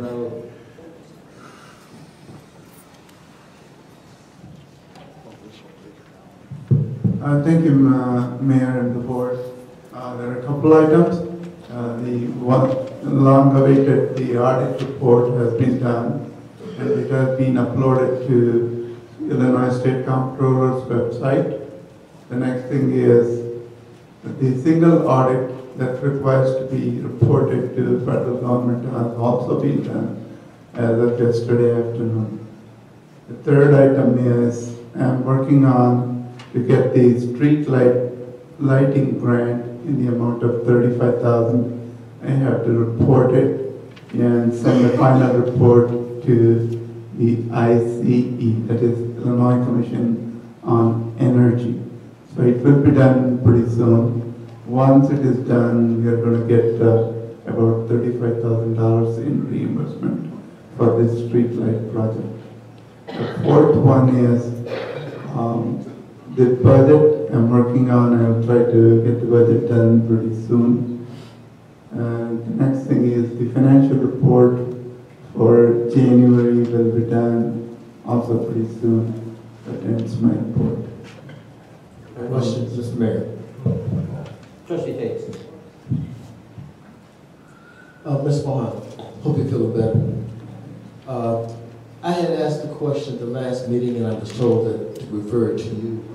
There's something called a municipal compliance report that's supposed to be utilized prior to levying the taxes. The tax levy which goes into effect. It should have been submitted in December. I have not seen this document. I can get you the report. Oh, okay. That was easy. All right, thank you.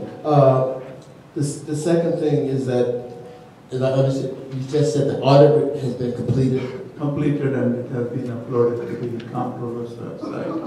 And the auditor report will be presented by one of the auditors in the next council meeting on February 16th. And at that time, I will distribute the original reports to all the board of trustees, mayor, and the village clerk. And is that as a total packet? Is the manager's, I think it's called manager's letter or something like that? The management letter has not been done because of the reason last year it was done, even though it was done for 12 months, it did not include the police pension fund. Without the police pension fund, the MD&A will be a little difficult and it will not be easy to get the report, and that's why I have chosen not to include the MD&A. Moving forward for the next year, I can include MD&A because we will have 12 months of history of reporting all the funds into the audit. It would be fairly straightforward and easy for me to generate the MD&A and include in the audit. Okay, still the subject is the audit. As I recall, when I asked the question last year, you have received an extension to be late. Yes. Shall I say late? A little delinquent. Yeah, because of the reason, you know the reason. Okay, and as I recall, I asked about how much it was costing the village by being delinquent. It will cost about $5 per day per report. And how many reports? There are AFR and there is TIF reports, 4 TIF reports. It will be in total about 5 reports. So it's not really $5 a day, it's $25 a day, right? Correct. Okay. $5 per report. Okay. Thank you. Final thing is, I'm hearing that we borrowed $900,000 from the water fund. Yes. But I have not received anything that talked about how this money is paid back, how much has been paid back. I'm sure we didn't borrow $900,000 in 7 months. Approximately we have refunded back about $332,000, if I remember correctly. So we're down to 6,000 roughly, 600,000. Yes. Okay. Moving forward, once we get the tax levy, and depending upon the expenditure, if there are any leftover or if there are any overage, I definitely will transfer back to the water fund. Okay, and he's done. He's done. I don't want to go into the CN fund, which I understand there's been some borrowing. $100,000. Okay, what kind of documents can you generate that we can see that since this money's been taken from the water fund or the CN fund, that is paid back on a quarterly basis, or what can we receive to show that it's being placed back into those funds? When normally the real estate tax levy money comes in somewhere in February end and March first week, a chunk of money will come in, approximately about $1.5 million. At that time, I will transfer right away to the CN fund. And depending upon the expenditure, if there is any left over, I will rather transfer money back to the water fund. Is there some document that we will receive that talks about that? Yes. Normally, we will receive somewhere in the month of March first week. We'll get approximately about half of the tax levy what we have levied. We levied in total about 3.2 million. Approximately, we might get about 1.4 or 1.5 million at the least. Okay, final question. One of the residents had asked about the accounts receivables earlier when there was public comment, and I know that was discussed months ago. Where do we stand? Are we going to be able to receive an accounts receivable? Yes, it is a failure on my part. Moving forward, I will report to the board and the mayor on an ongoing basis every month. Okay. Whenever the accounts payable is done at the same time, accounts receivable will also be turned into the board of trustees going forward. Okay, thank you very much. Trustee Burgess. I just have one point, Mohan. This is the third quarter of our budget, and I just wanted to know, can we get a copy of actual versus budget? Definitely. Once I complete January, all the journal entries and all the adjusting entries, I should be able to give it to you. Thank you. Great. Move to Sauk Village Homeland Security Assistant Director, Armin Janelle. Thank you, Mr. Mayor. Over the past 2 weeks, he has responded to 23 calls. He is the department responding to 5 fire alarms, 3 vehicle accidents, 2 smell vehicles, 1 CO alarm, 7 school patrol, 1 missing person, 1 child locked in vehicle, 1 citizen assist, 1 medical assist, and 1 road fire. So is my report. Thank you. Move to Human Relations Commission, Commissioner Franklin.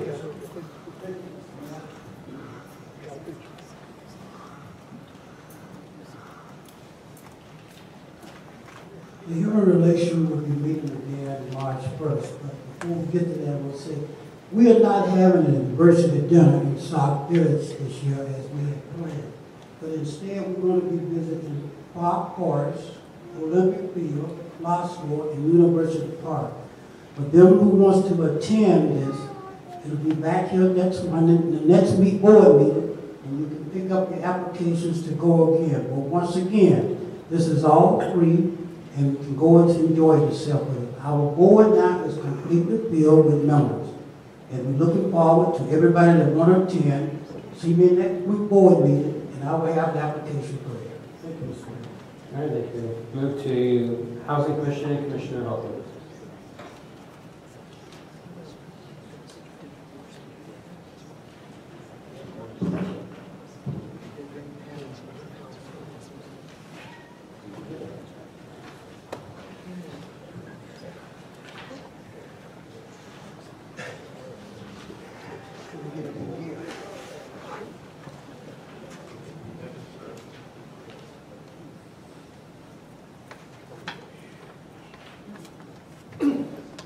Thank you, Mr. Mayor and Board. The Housing Commission was able to complete the demolition of 9 properties during the last quarter of 2015. We started out 2016 qualifying 10 properties for demolition in Phase 2 for the renew program.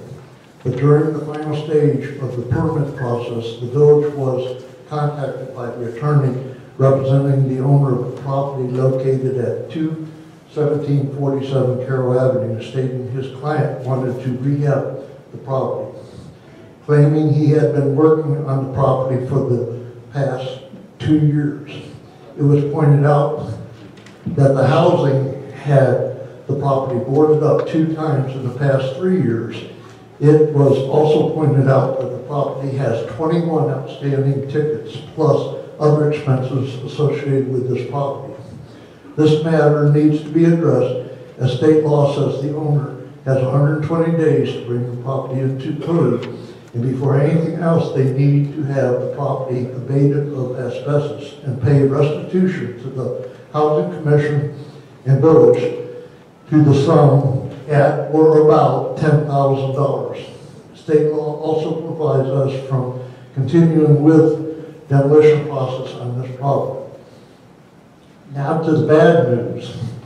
The 9 remaining properties have been inspected and 8 of the 9 contain asbestos.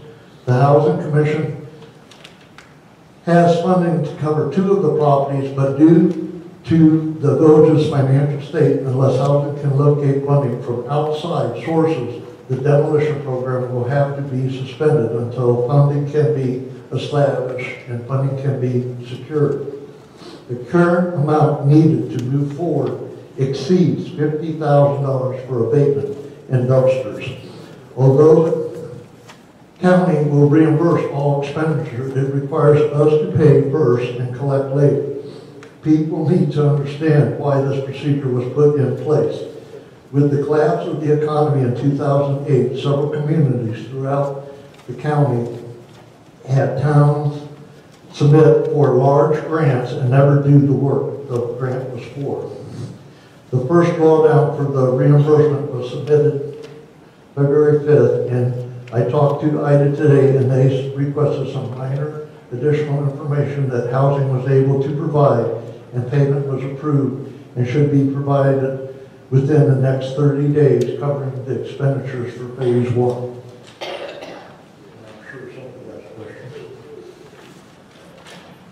The second sheet I gave you is a breakdown of the asbestos reports.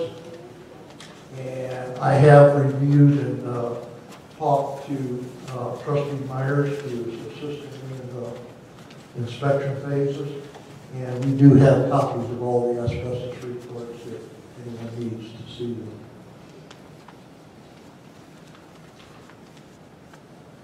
All right, question. Trustee Jones.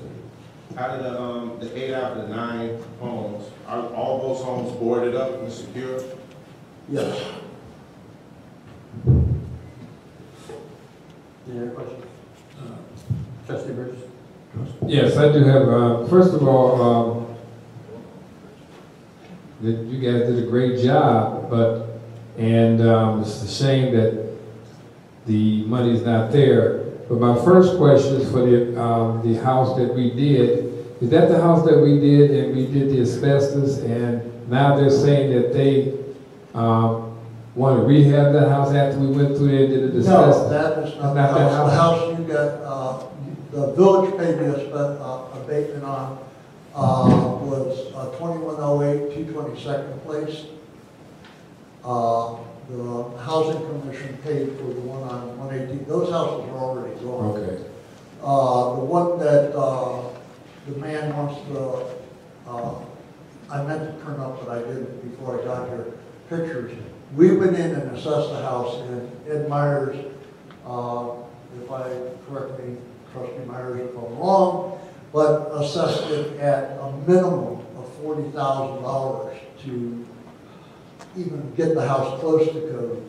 And when Sheriff Straczynski talked to the lawyer said that his client felt $40,000 to $50,000 was no big deal to him because he could collect $1,000 a week rent, Section 8. $1,000 a week?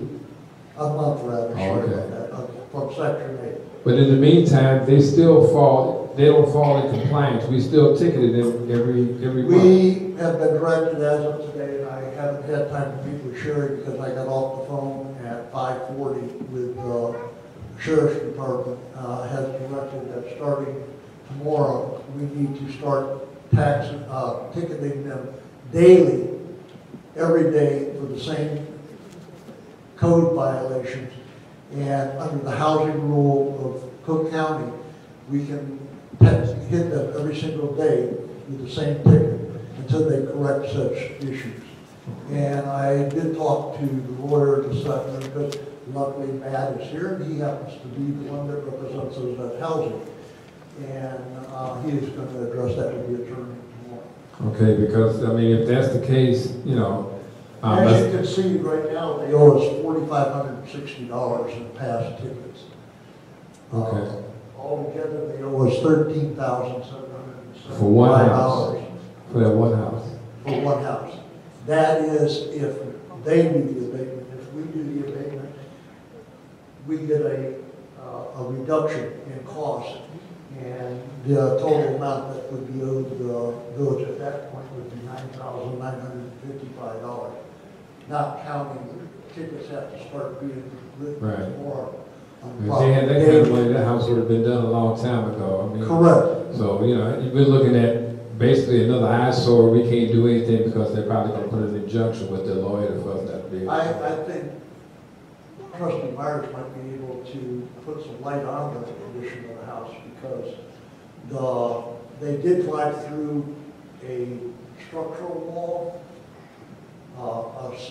The exterior structural wall is damaged by beyond 50%. The roof is starting to show deterioration on the main structure beams across the whole of the roof. The outside frame on where the car went through the building is what the blocks ripped up, and they moved the I-beam that is the supporting beam with most of the structures in these towns, and on the house we have in these towns, and it moved approximately an inch and a half. So therefore, it's off of its support column, and as you being an engineer, you realize if you don't have a column holding that support beam, that house is going to drop. And it's very evident. You can go around it and you can see that house has dropped about 1 to 2, 3 inches. The floor in the entire house is buckled to a point that is starting to pop up. And sure, they can replace the floor, but not when the floor joists and stuff is starting to warp and nails are popping out of that. And the house is, well, my personal opinion, is beyond repair. But however, the gentleman is very adamant that he can put this house back together. With the current codes we have adopted in this town, it's going to be pretty tough to him. But it is in bad shape. I know Mr. Holcomb will be glad to take any one of the trustees over, take a look at it. So desire to just be careful and get ready. All about what bad we had last night, Chief. So. I do have a condemnation order signed by a judge. Gentleman fails to respond to the village within the next, by the end of the month. We will go ahead and demolish the house, and the gentleman will receive a $50,000 bill plus everything he owes the village. There you go. There's the money right there. The money that you're looking for. I have pictures too. When you come on in, if you want to take a look at them, I have a whole package. So you're more than welcome to look at them. So, Mr. Hope, you're asking, okay, it seems like the reimbursement process is what, a month? Correct. So basically you're asking to do 1, 2, 6 houses. There's 6 houses. Right. I don't have the finances Right. to pay. And those 6 houses, as you can see, they're going to come to, the 6 houses will come to about $33,000. But that doesn't count the dumpsters. Right. Okay, what you need to understand is the last 9 houses we removed. We used 64 dumpsters at a cost of Yeah. $19,390. Yeah. Plus the village paid $3,825 for the basement for that. As you can see, these range anywhere from $1,185 all the way up to $9,620 for one of those 6 houses. And what it is these are sections of houses. The house on Yates is on the corner of Yates and Clyde. That house, I couldn't believe, every single room in that house had the black and white asbestos tiles. There's not an inch of that house that doesn't have tiles. And every bit of it's asbestos. Well, I mean, That house basically actually- right now you have enough for 2, maybe 3. No, one is free. Oh, okay. The one house that we thought would be our worst nightmare was the old Mooney house on Cynthia. And because you can stand on the north side and look at the house on the south side. But we thought it would have that, for sure it would have that, but it didn't have nothing, except the smell of the guy that died there. So, okay, well, my question is, and the question is to the mayor, can he come to the next committee meeting and have some numbers and hopefully some projections of how, I mean, tonight he presented it, but to stop the program, I don't know, to stop it, and you've been successful. I'm in a meeting next week with Gene Hornstein, the building, and Cook County's building and head of the department. And they're going to meet with me, and don't know who yet, but I intend to ask some of the trustees to go, because what we'll be doing, I know JW is most likely to go with me. We're going to be discussing that they have in the CDBG funding, they have $157 million to reimburse us with. And what we're asking them for is to give us up front, because of what the nature of our finances, a $250,000 grant that we report on like we do right now, but it will be in advance, paid so because they know we don't have the money to do it. There's no way to do it. Right, that's what I was gonna say, but if you're gonna meet, then once you get all those together, then maybe you wanna come. Hopefully, I will have an answer for the village that we can continue to move forward. Okay. Because the county has stressed the fact that they do want to continue, and they do want to remove the 170 properties that have been slated. Okay, because now you do know CDBG is kind of stingy right now, so we're not gonna even get CDBG money, so if you're able to pull that right out your head, that's good. And I'll give everybody a copy. There is a CDBG fund strictly for housing. Okay. Or this time, say, not the old, what you're thinking of 25 years ago, CDBG. It's a current fund that David was in on, the mayor was part of that. The mayor was in on a meeting through, it's the mayor's managers that actually got the county the original grant. But I would hate for this to go dormant. I mean, once you get the numbers and find out, then you may not have to come before the board. But if it doesn't, then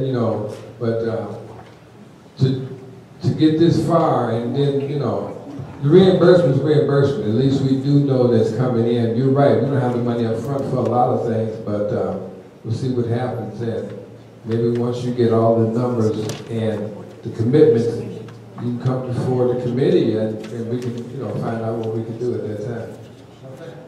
Anything else? All right, thank you very much. So that will be put on the agenda for next week. We're gonna wait till he has that meeting.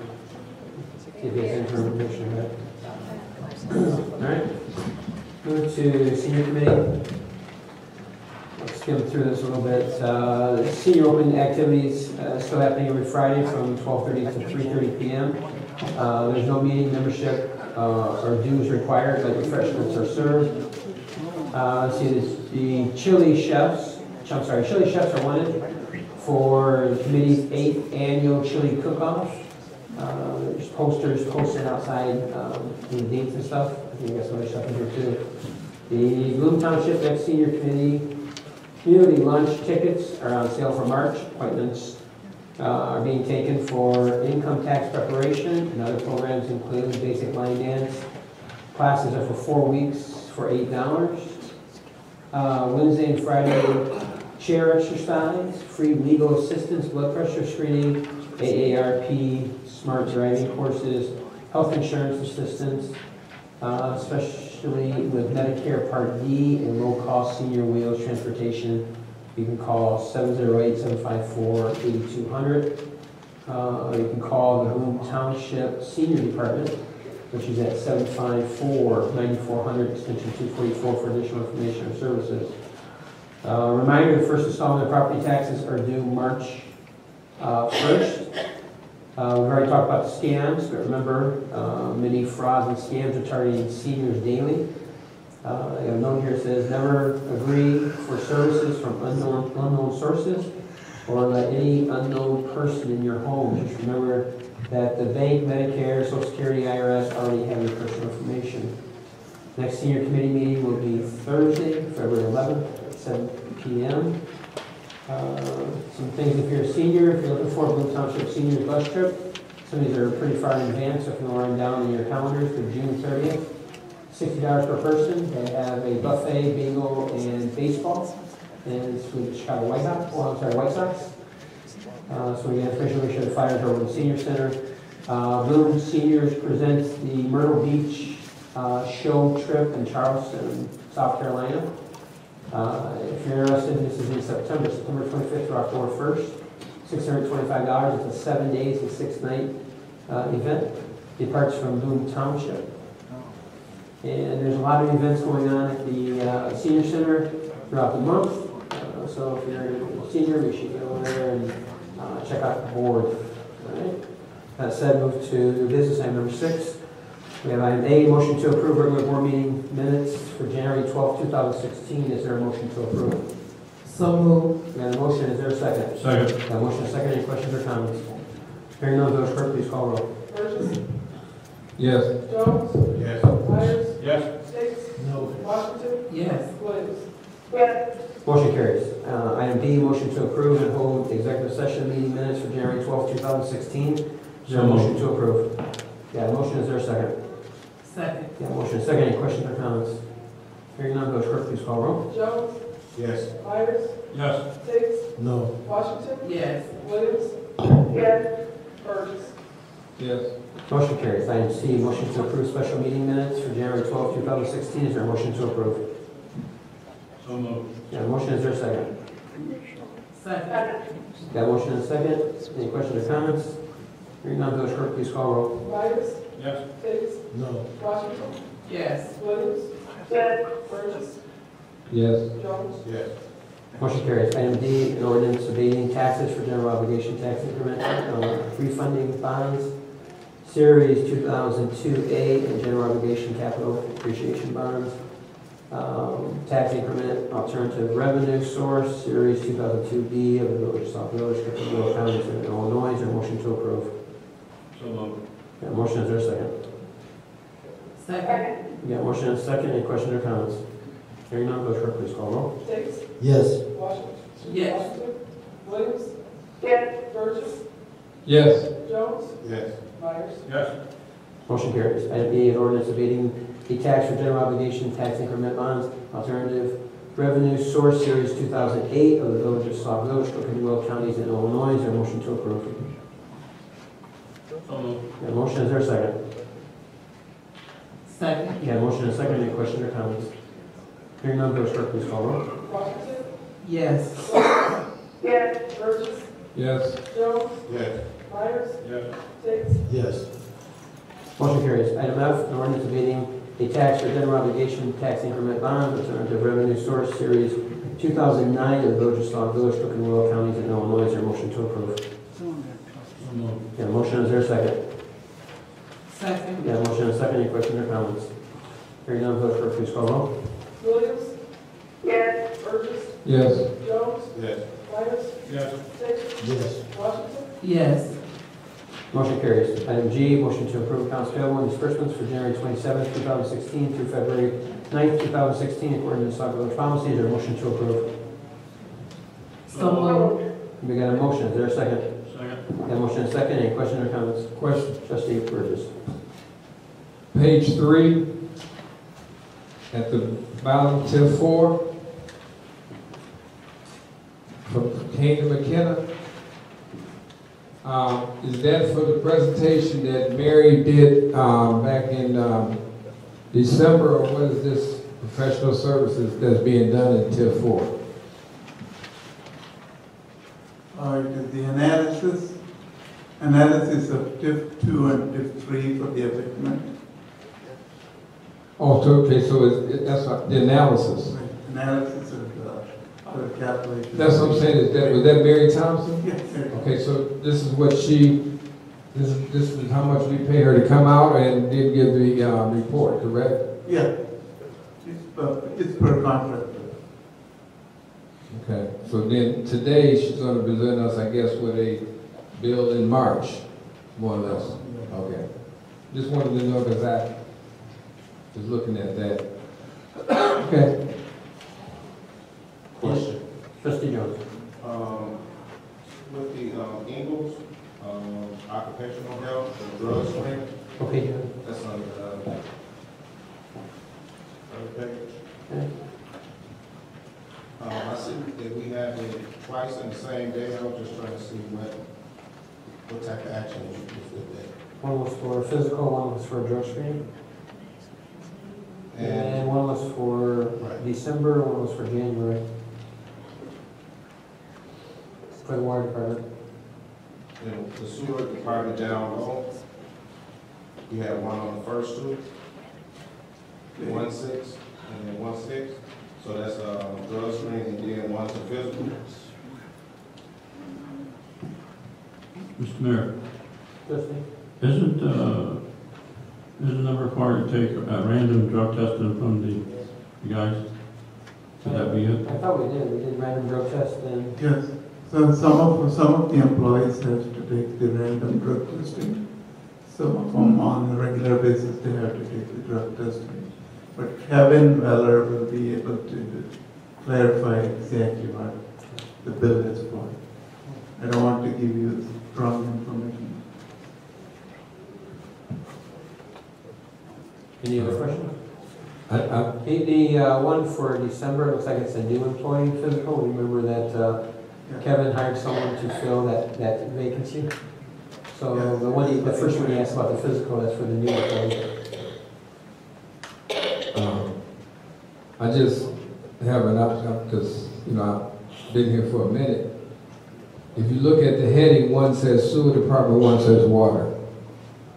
Could it be that he took half out of each? Right. Instead of, it's coming half of.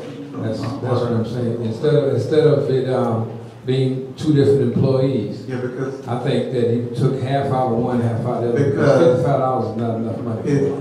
I know his function is 50% to water. That's what I'm saying. So I'm just looking at that, trying to help out. Yeah. Because it's not for two employees. I think it's just for one. Just one employee. And also, I'm sorry, looking at the handheld Itron computer, that's to read the water meters. Is that Correct. Did it break? One was broken and they were unable to fix it. This is the second one, it's like a reserve in case if another Itron breaks, they could use the other spare one. So this is a backup for them? It's a backup, right. Okay. And it is a lot cheaper also. Otherwise, the new Itron cost and the computer cost approximately about $6,000. Any other questions, Question. Clarification, page 1, on the Quill Corporation camera that was purchased. Camera that is for the code enforcement. One existing camera that was broken, that's why we had to replace it. This same page, going down to Northeast Multi-Regional Training Membership Fees. Yes, so this is for the police department members. We pay a membership fee, and then the classes are free for all the hours. So unfortunately, we were delinquent in paying. We haven't paid since last March. So What is the, chief, off the top of your head, any idea what the normal, if we had paid on time, any idea of what that would have been? It's the same thing. Yeah. It's the same dollar amount. Is that a monthly? Like it's a yearly. And is that for one training session per officer? No, it's for multiple. Okay. And the last on our same page, oh, I'm sorry. I apologize, it's been asked. Thank you. That's all I have. All right, any questions or comments? Hearing none, we have a motion and a second on the floor. Go first, Ms. Foley. Burgess. Yes. Jones. Yes. Myers. Yes. Hicks. Yes. Washington. Yes. Williams. Yes. Motion carries. Goes to item H, an ordinance amending section 2.77 rules and regulations concerning motions and questions to Division 3, Article 2 of Chapter 2 of the Village Code. Is there a motion to approve? So We have a motion, is there a second? Second. We have a motion and a second. Any questions or comments? Question. Trustee? I wasn't, do we have a copy of this new motions and questions? I didn't get a copy of that. No, the board, in fact, it was discussed during committee meetings. Okay, I wasn't, There's no changes to that. Everyone received copies of it. pardon me? There was no changes to that. Everyone received copies of it. So there's no changes, so why are we voting on an amendment? Because the amendment was brought before the board, and it was discussed during a committee meeting. Everyone received the amendment. There's been no changes since then.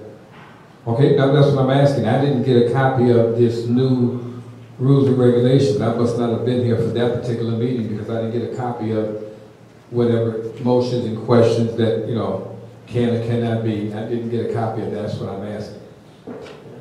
So I don't know, was that the last committee meeting that we actually had? Probably the last Because I wasn't here for that one. And there was no copy left in my, Yeah, everyone had it in the boxes. no. I mean, prior to it, I would have known. I wasn't here. And then when I actually became available, it was not in my box, no. No, I didn't get this. Any other questions or comments? Hearing none, Village Clerk, please call the roll. Burgess. No. Jones. No. Myers. Yes. Hicks. No. Washington. yes. Williams. Yes. Mr. Mayor. Yes.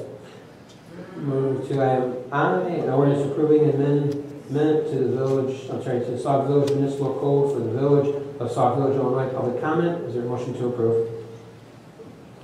Yeah, the motion, is there a second? A motion is second. Any questions or comments? Question. Trustee? The original one that we brought to the board was changed. And that, because the one I brought to the board, I have copies of tonight.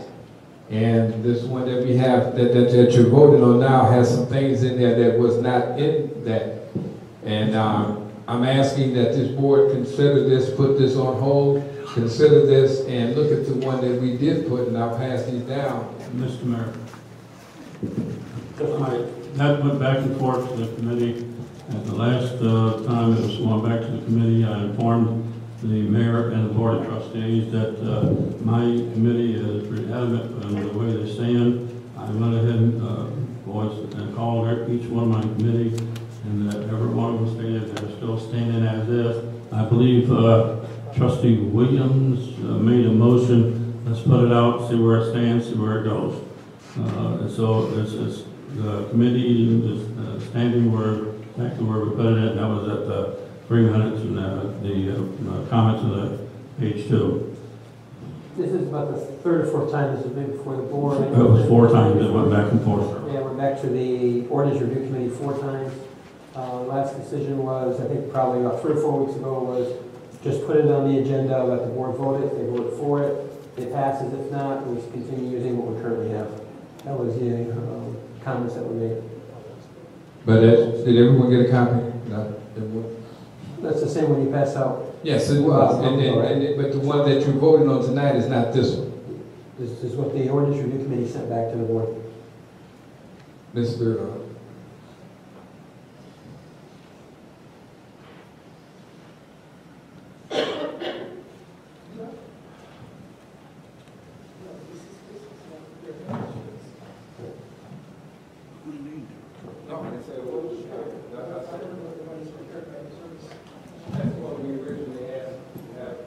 That's correct, Trustee Burgess. This is the one that you originally turned in. Yes. And I took it to the, Yes. on committee. Yes. And the committee.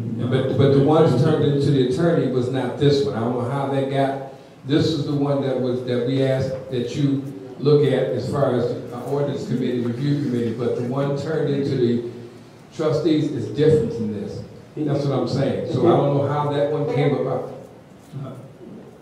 Trustee Williams.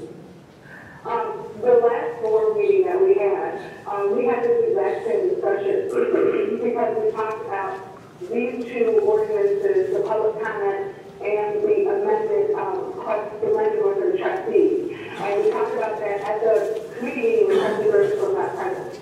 We discussed the fact that the public comment one had gone back and forth, and that it was my opinion that it should just be called for a vote. At that time, that was a committee meeting where Trustee Burgess was not present, but at the board meeting, we talked about it again because it was not on the agenda to vote. And at that time, Trustee Burgess stated that it should just be brought up. It should be brought back and forth. It should just be brought up for a vote. At that time, I said, I completely agree with you, and it just needs to be on the agenda because it's either going to pass or it's going to fail. And the ordinance review committee has gone back multiple times. We stated, look at the suggestions, they reviewed it, but the ordinance is as it stands right now, and that's how it's been presented. So it's my opinion that we just call for a vote, and if it's going to pass, it's going to pass, if it's going to fail, it's going to fail, and then we can move on from this topic, because we've been going over this now for about 4 months, and there needs to be a decision that's made. But the one that, Trustee Williams, the one that was presented tonight, which I don't have a copy of it with me, but the one that's presented is not the one that I presented to the ordinance review committee. And this, the one that's presented I understand that, but the one that is presented tonight was one that you presented a copy. But as I explained before, you presented a different copy, but not everybody on the board agreed with what you presented, and not everybody on the ordinance review committee agreed with that. The way that the ordinance has been presented today is what the ordinance review committee is suggesting. Every individual trustee has the right to vote. It's going to pass or it's going to fail. I understand it's not what you presented, but the committee has already reviewed it. They reviewed it 4 times. This is what they presented. So I'm asking that the trustees, you know the content of the document. You have the opportunity to pass it or fail it. At this point, in my opinion, we've discussed it for 4 months. It's not going to, the wording isn't going to change. If it's not the ordinance that you presented, I'm assuming therefore it's not something that you would vote for, that's fine. Have the opportunity to vote no for it, but then we can get it off our books because we're just holding up this process. This public comment ordinance is something we've been looking at for 4 months. So I can understand your frustration that it's not what you wanted, but it is what the ordinance review committee is presenting at this time. So I'm asking that we will take a vote. okay, but the Trustee Williams, the one that you're talking about is the one that the ordinance review committee did not have at first, and I'm asking I'm asking for this one to be considered because this is the one that we presented at the time. After we presented this, then another one appeared, and now that one is the one that you're going to vote on because we already know what the vote is going to be. So it doesn't matter. We're going to go through the process, and I can understand that he wants to go through the process right now. But this is not the one that was presented originally to the committee. So I just wanted to know, state it. And Mr. Mayor, could you let us know, because I don't have a copy, or maybe the clerk can let us know, the one that we're voting on tonight, how does it differ from the one that we talked about? That's all I'm asking. How does it differ? Mr. Mayor. Yes, Steve. 2 major sections that was in it. that the committee wanted to look into, and we spent quite a bit of time discussing it, and almost 4 times over there. One was the time limit, and the overall committee elected to stay with the 3 minutes. And the second section that was changed was the public speaking to the board. Prior amendment to this section is appeal to the entire member of the public may address the board, and to stay for 3 minutes. The regular board meeting committed to the meeting and any special meeting of the corporate authority during any meeting of any board, committee, or commission. Each person may give their name and on record. And then the section further, we asked, we changed the wording a little bit, and that does it state that they can ask on any question, or does it have to be agenda items only? On this one that we're voting on, is it? I don't see anything here that states that they can ask questions on any topic at any meeting. the original one came into it, yes. The original one that I said that we could ask, but this one that we're voting on still states the old agenda. I mean the old ordinance that they can, and that's what I'm asking. I don't see it on here that they can ask any question for any topic. Pardon me? No. Pardon me? It is what's written on the paper. You got my paper. I know, I'm just saying, but there's nothing on here that states that they can ask any question. The reason why we changed it so they can ask any question at any meeting. It doesn't have to be agenda items only. That's the reason to change it. And that it could be, it was 3-5 minutes. That's the thing we went back and forth. I have no problem with it being 3 minutes. I do, however, have a problem of it being agenda items only. It should be at any meeting you can ask any question. You have to wait for 3 weeks or 2 weeks to ask a question. That was the reason to change. That's the reason that we changed it, the public comment. Okay, that's the reason why it was suggested to be discussed. I know that yourself and Trustee Case stated that the 2 things that you had points of contention with were the 3 versus 5 minutes and the commenting on everything versus only on agenda items only. Those 2 items were things that were discussed. Now, those 2 items in this ordinance are 3 minutes and on agenda items only. But with this, I understand, like I said, I mentioned your frustration. That's what you presented, but that's not what the ordinance of use committee presented. If you remember our first committee meeting that we discussed it, that I actually chaired that meeting, I suggested that we limit public comment to 1 hour total. That's not in that ordinance either. No, it's not. Something that I suggested, and it's something that I think we need to look at, but it's not in ordinance. So we offered the ordinance of use committee suggestions. We went around the table as a board. We discussed multiple suggestions. This is what they've given us. So again, I'm just asking that every trustee, the 2 points of contention are 3 versus 5 minutes, public comment on everything, and this ordinance stands at 3 minutes, and that they can set their audience to discuss things on agenda items only at certain times for the ordinance. That's the ordinance set. And again, it's either going to pass or it's going to fail, but it needs to be something that we can move on from, so we've been discussing this for so long. Question. Trustee Tate. Can I have a legal opinion on whether or not the ordinance is the same and the number would be the same? That we take a vote on both these items?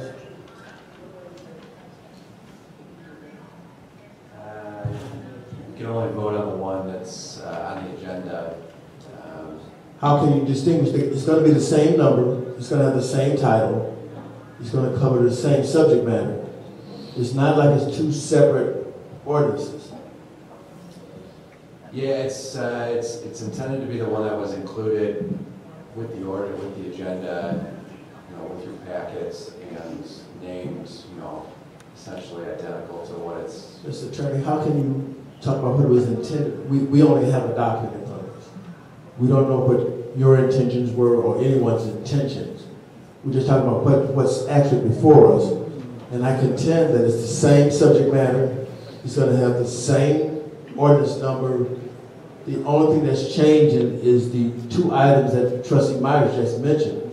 So, why can we not vote on both of them, one after the other? It's really just the one that's with your packet that is included on the agenda. You know, the other one would be an additional item which you don't have on your agenda, so it would be, you know, it wouldn't comply with the Open Meetings Act to vote on a second ordinance when there's only one on the agenda. But sir, I do have a question. My question is, I presented one to the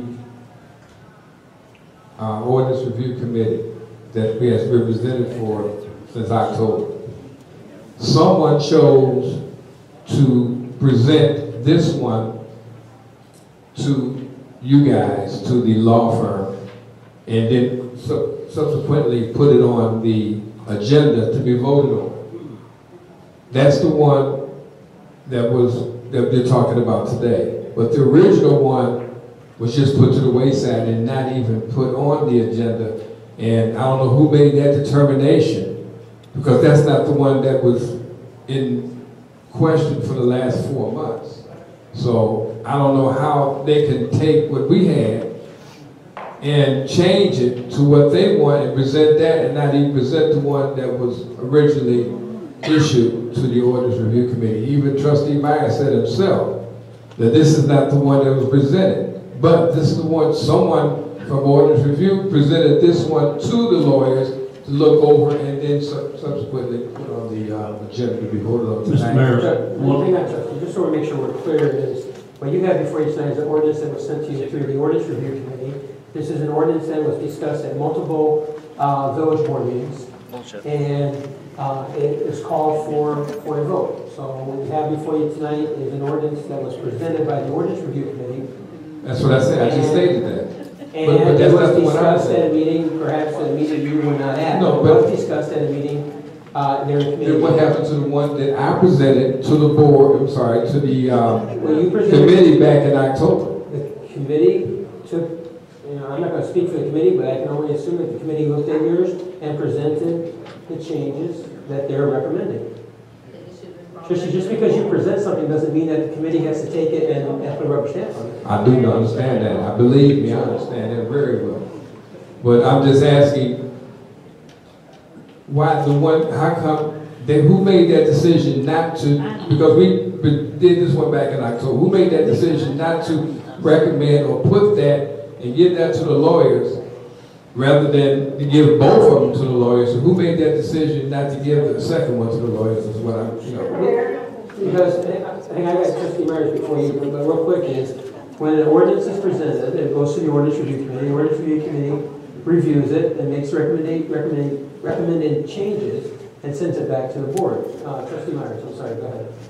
All right, first, if you want to go back, first time we presented this to the board, it had 5 minutes and it had about one sentence in the paragraph below it.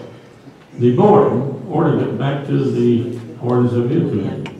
I took it back to the Ordinance Review Committee. We went back through it, and at that time they said, all right, fine, we're going to go back to 3 minutes. We're going to keep it 3 minutes, and they made a change to the section right below it, and the ordinance is being amended in order to follow the public express an opinion of the question in an orderly manner and allow the corporation authority to conduct business.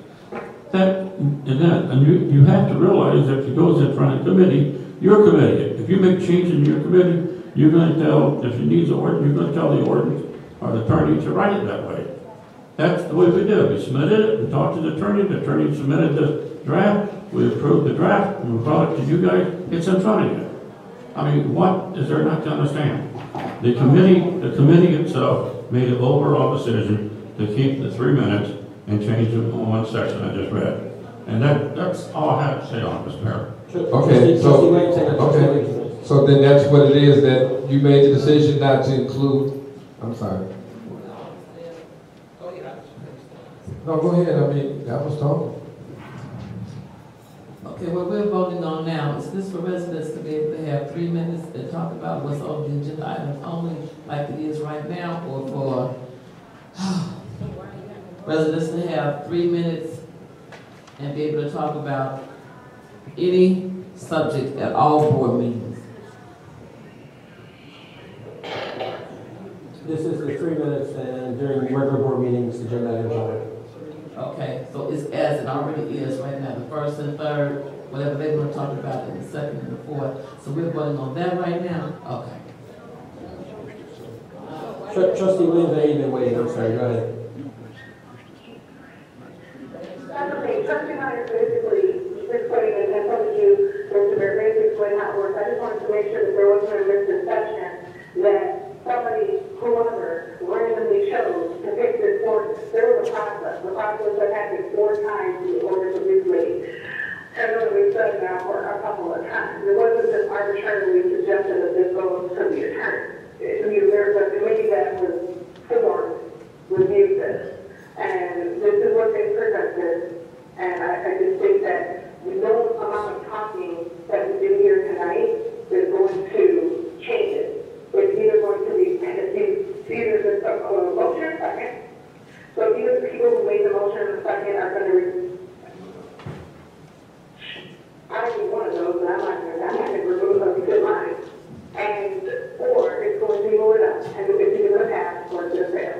And if it fails, then we will go back to the drawing board. If it passes, then it is what it is.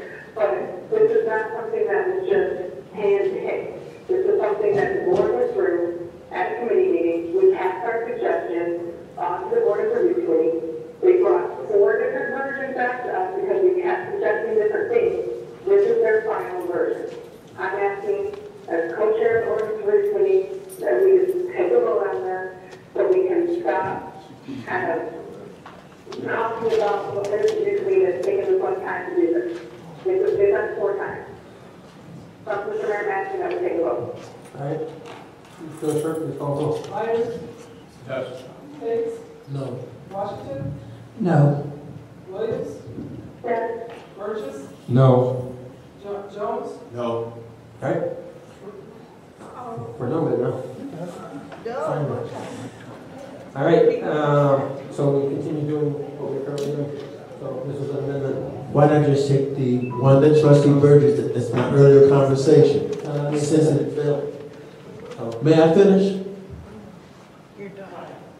Just take the one that he submitted originally. For the next committee meeting, let the board look at it and put it on the agenda for the following board meeting. I'm finished now, you can talk. Thank you. Ask for a motion to approve settlement, Shaw versus the Village of Sauk Village, in the amount of $40,000. Is there a motion to approve? So moved. Got a motion, is there a second? Got a motion, second. Questions or comments? Question. Trustee. Is this the final? I just wanted to find out, is this the final? And I'm sure residents want to know what this is for.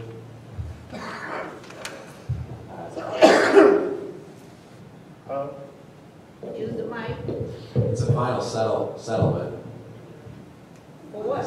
What is it about? It was a resident who alleged that he had gotten sick from the village's water supply. There you go. That's it. All right, any questions or comments? Hearing none, Village clerk, please call the roll. Hicks? Yes. Williams? Washington? Yes. Williams? Pay them people. Yes. Burgess? Yes. Jones? No. Myers? Yes. Motion carries. Ask for a motion to approve a settlement, Sims versus Village of Sauk Village, in the amount of $18,000. Is there a motion to approve? So moved. Got a motion, is there a second? Second. Got a motion, and a second. Any questions or comments? Mr. Attorney, just like you just gave an overview of the first one, could you give an overview of this one? Yes, this is another final settlement. This was an individual who alleged she was falsely arrested, and there was also an excessive force claim. Just allegations, the village isn't admitting any liability. This was just a financial decision. So this was a final settlement after a settlement conference with the federal judge. Any questions or comments? Hearing none, Village clerk, please call the roll. Washington? Yes. Williams? Yes. Burgess? Yes. Jones? Yes. Myers? Yes. Yes. Motion carries. Item number 7, miscellaneous comments from the Mayor and Board of Trustees. Trustee Williams. Just as a reminder, I know that we talked about public comment, and I think I couldn't really hear Trustee Tate, but I think he asked that this item be back on the committee meeting agenda to discuss the difference between those 2 points of contention. I just want to remind all the trustees that Trustee Myers and I did ask for at the last committee meeting that we had. Sorry. We did ask for all the trustees to contact us with email if they had any other suggestions before we submit a final copy. So again, if we're going to put this on the committee meeting, I'm asking that everybody please contact us via email if you have any suggestions, so we can refer this back to the Order Committee Committee. Everybody received this copy? Did everybody receive this? I was going to say, I can give Trustee Williams, I have another copy I'll give to your mom that you can read. I have 2 copies. I'll make sure. Oh, okay. Then I do have a copy of what it is. Okay. All right. Anything else? My comment is, why does it have to go? They had the document once before. They decided they didn't want that document. Why are we sending it back to them? Why not just put whatever Trustee Burgess handed out on the agenda and let it be voted on or not voted on, just like we just did the first one? So you're talking about bypassing the Order Committee? They seen it. Everyone said it. Everyone said they saw it. They decided against it. So why are you sending it back? They saw it and they were against it. There you go. Right. That doesn't make sense. You have committees for a reason. So you submit it back to them, and then they're gonna send us back what was just voted against just now. That does not make sense and it's wasteful of time. But then again, There's committees for reasons, that's what I'm saying. If you didn't have committees, you just go ahead and bypass them all. If you didn't like what committee. it's not bypassing if they saw it already. It's not bypassing. They already saw it. Ask the trustee. He's sitting right here. They saw it. Trustee Williams, do you have anything else? Trustee Myers. All right. Send it back to us, but I don't think my committee is going to change their mind, but send it back to us. Thank you. No problem, but I have to agree with Trustee Tate. That, the committee to make a decision. At this stage, we give it to the attorneys and go by the state statute. The state statute is very plain, point blank. But that's all. All right, Trustee Tate. I didn't ask to speak. Anything? No, I said all I had to say. Good. Trustee Jones.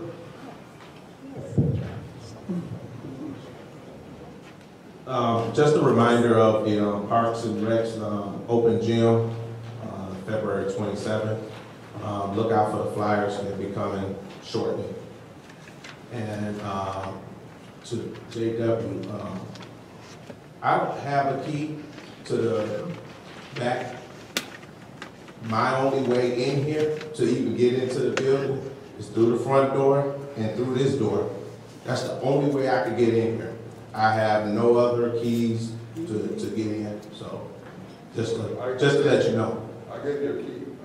Yeah. Thinking it was the back door key. It actually was the key to the key to this door. Right. And so, I'll just continue to use that key. Trustee Washington. Thank you, Mr. Mayor. Just want to say that we do have the tickets on sale. You can get them at the Village Hall. And for those of you that want to help us to get donations, and if you want to take tickets to sale, you can see me or any of the Black Club captains after the meeting tonight. That concludes my report. Trustee Burgess. I said everything I needed to say. This is a shame. It shouldn't be about keys. It should be about other things that we need to. We've had someone come here and tell us we need to do something as far as getting money for demolition and trying to clean up the village. These are the things we need to talk about, not about if we can get inside this room. That should be a non-entity. It shouldn't even be anything to talk about. What's so important that you can't come in and assemble and have people come in and assemble and talk. These are the residents of the village. But it lets me know, and it lets the residents that are here know just where we're headed and how we're headed. we should be trying to figure out how we're gonna get some more money, where can we get money, how we get business, and what are we gonna do about the blight that we have in the village. Changing the locks, and I still contend, changing locks on a building that's been here for the last 7 years, all of a sudden you change locks on a boardroom. For what reason, you never answered that, but we'll find out. We'll find out. And if I have to go somewhere else, I fine, but I'm coming to our lawyers that we pay each and every month to ask for a solution to have this rectified. It's a shame, Mr. Mayor, that we have to go to that point. You're the mayor for all people, not for the ones that don't agree with you, but for all the people. And that's what you're here for. You tell me one thing and then you say another or do another, just like 4 years ago. So, but we should try to work together, and now you understand why things are the way it is. My second thing I'm asking, can this particular ordinance, and I'm asking you and I'm asking the village clerk, and the lawyers are here, they put it on the agenda. Since we're not going to do anything, can we put this on the agenda for next week if we have a meeting? That we can put this on the agenda to be discussed. Because the Ordinance Review Committee said they've already seen this. They don't have to go back over and over again. They've already seen this. So we need to put this on the agenda for next week to be voted on the following week. I'm asking that question. I think, Trustee, what I'm hearing tonight, which is very concerning, is that I've got two trustees now that say they want to bypass a committee. Committees are put in place for a reason.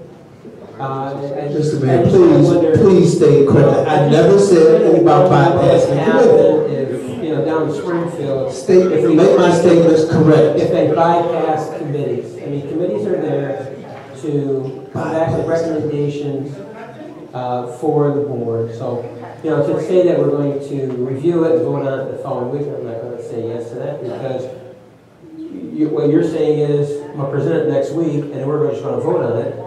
No, we're not going to vote on next week. If you want to present it to the committee meeting, I got no problem. The committee does have a copy of this. If you want to present this to the village board at the next committee meeting. That's what I'm asking. Can this be put on the agenda for the next committee meeting? We'll put it on. That's all I'm asking. That's all I'm asking. But again, once it's discussed in the committee meeting, and then whatever the trustees changes they want to make, then it's going to be sent back to the Ordinance Review Committee. Okay, but I'm just asking for this to be discussed. Because we took 35 minutes. Can this be discussed at the next committee meeting? And then, Trustee, I already said. And then, because the chairman has a copy of this right now. Okay, I've already said it'll be discussed at the next committee meeting. Thank you. Thank you. That's all. And then what will end up happening is whatever changes the board decides next Tuesday, that will be sent to the Ordinance Review Committee. So, all right. Anything else? No, that's all I have. All right.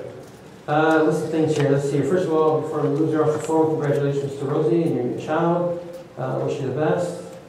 I just want to make an announcement here, just so the trustees understand how the trustees get paid. You get paid for a board meetings, you get paid for your standing committee meetings. Make sure that when you're filling those reports out, this is not for just one of your subcommittees, or if you have a meeting with someone else, you cannot sign those papers and turn them in. You can only have it if you have it with your standing committee. Your standing committee, which is by ordinance, is with your other trustee. So if you're filling these out and you're not having your meetings, you're falsifying records. Just to make it very clear. All right? The other thing we have here is, I know there's been a lot of talk about the keys and stuff, so what we're going to end up doing is, which I've already said, you do have access because there'll be a key at the front desk. We'll make sure the key's in the front desk. Going forward, GW will make sure this back door here remains open. That door there will remain locked. Trustees already have access to the building from the front and the back.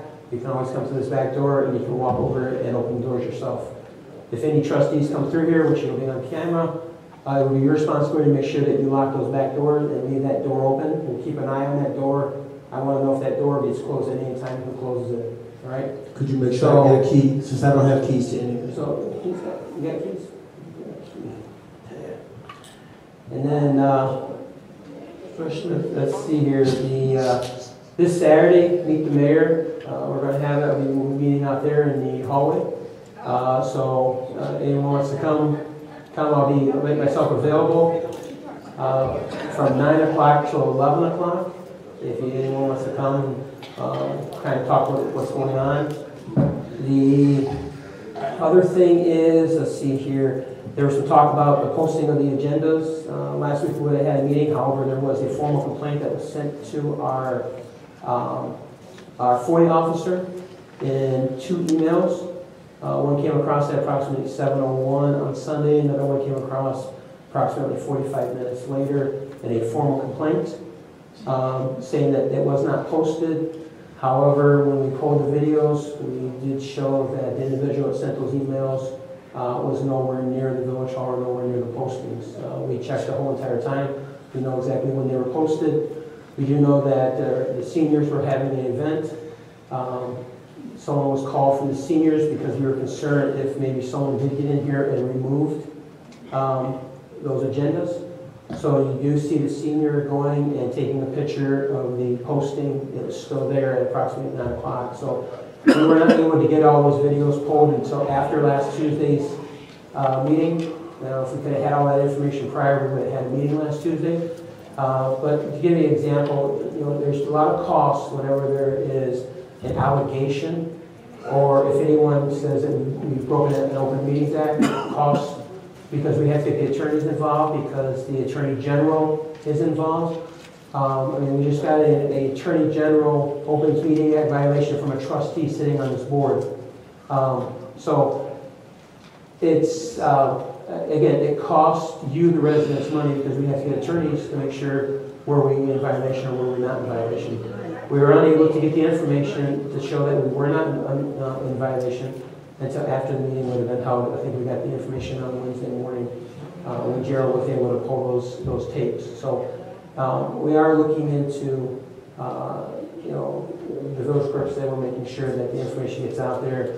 It's a good thing that we have our video cameras, so when these false allegations do come across, there's already a question about, if a false allegation is made, what's the recourse? So we're looking into that also. Since those emails did come across, we do have it in emails by the individual. We have timed everything. So the last thing I have is Valentine's Day is coming up. Don't forget your sweetheart. So to all the ladies here, happy Valentine's Day. And for all you men, make sure you get something for your wives and for your sweethearts. All right? And that's it. That's our motion to adjourn. Good night. Got a motion, is there a second? Motion, a second. All in favor, say aye. Aye. Adjourn.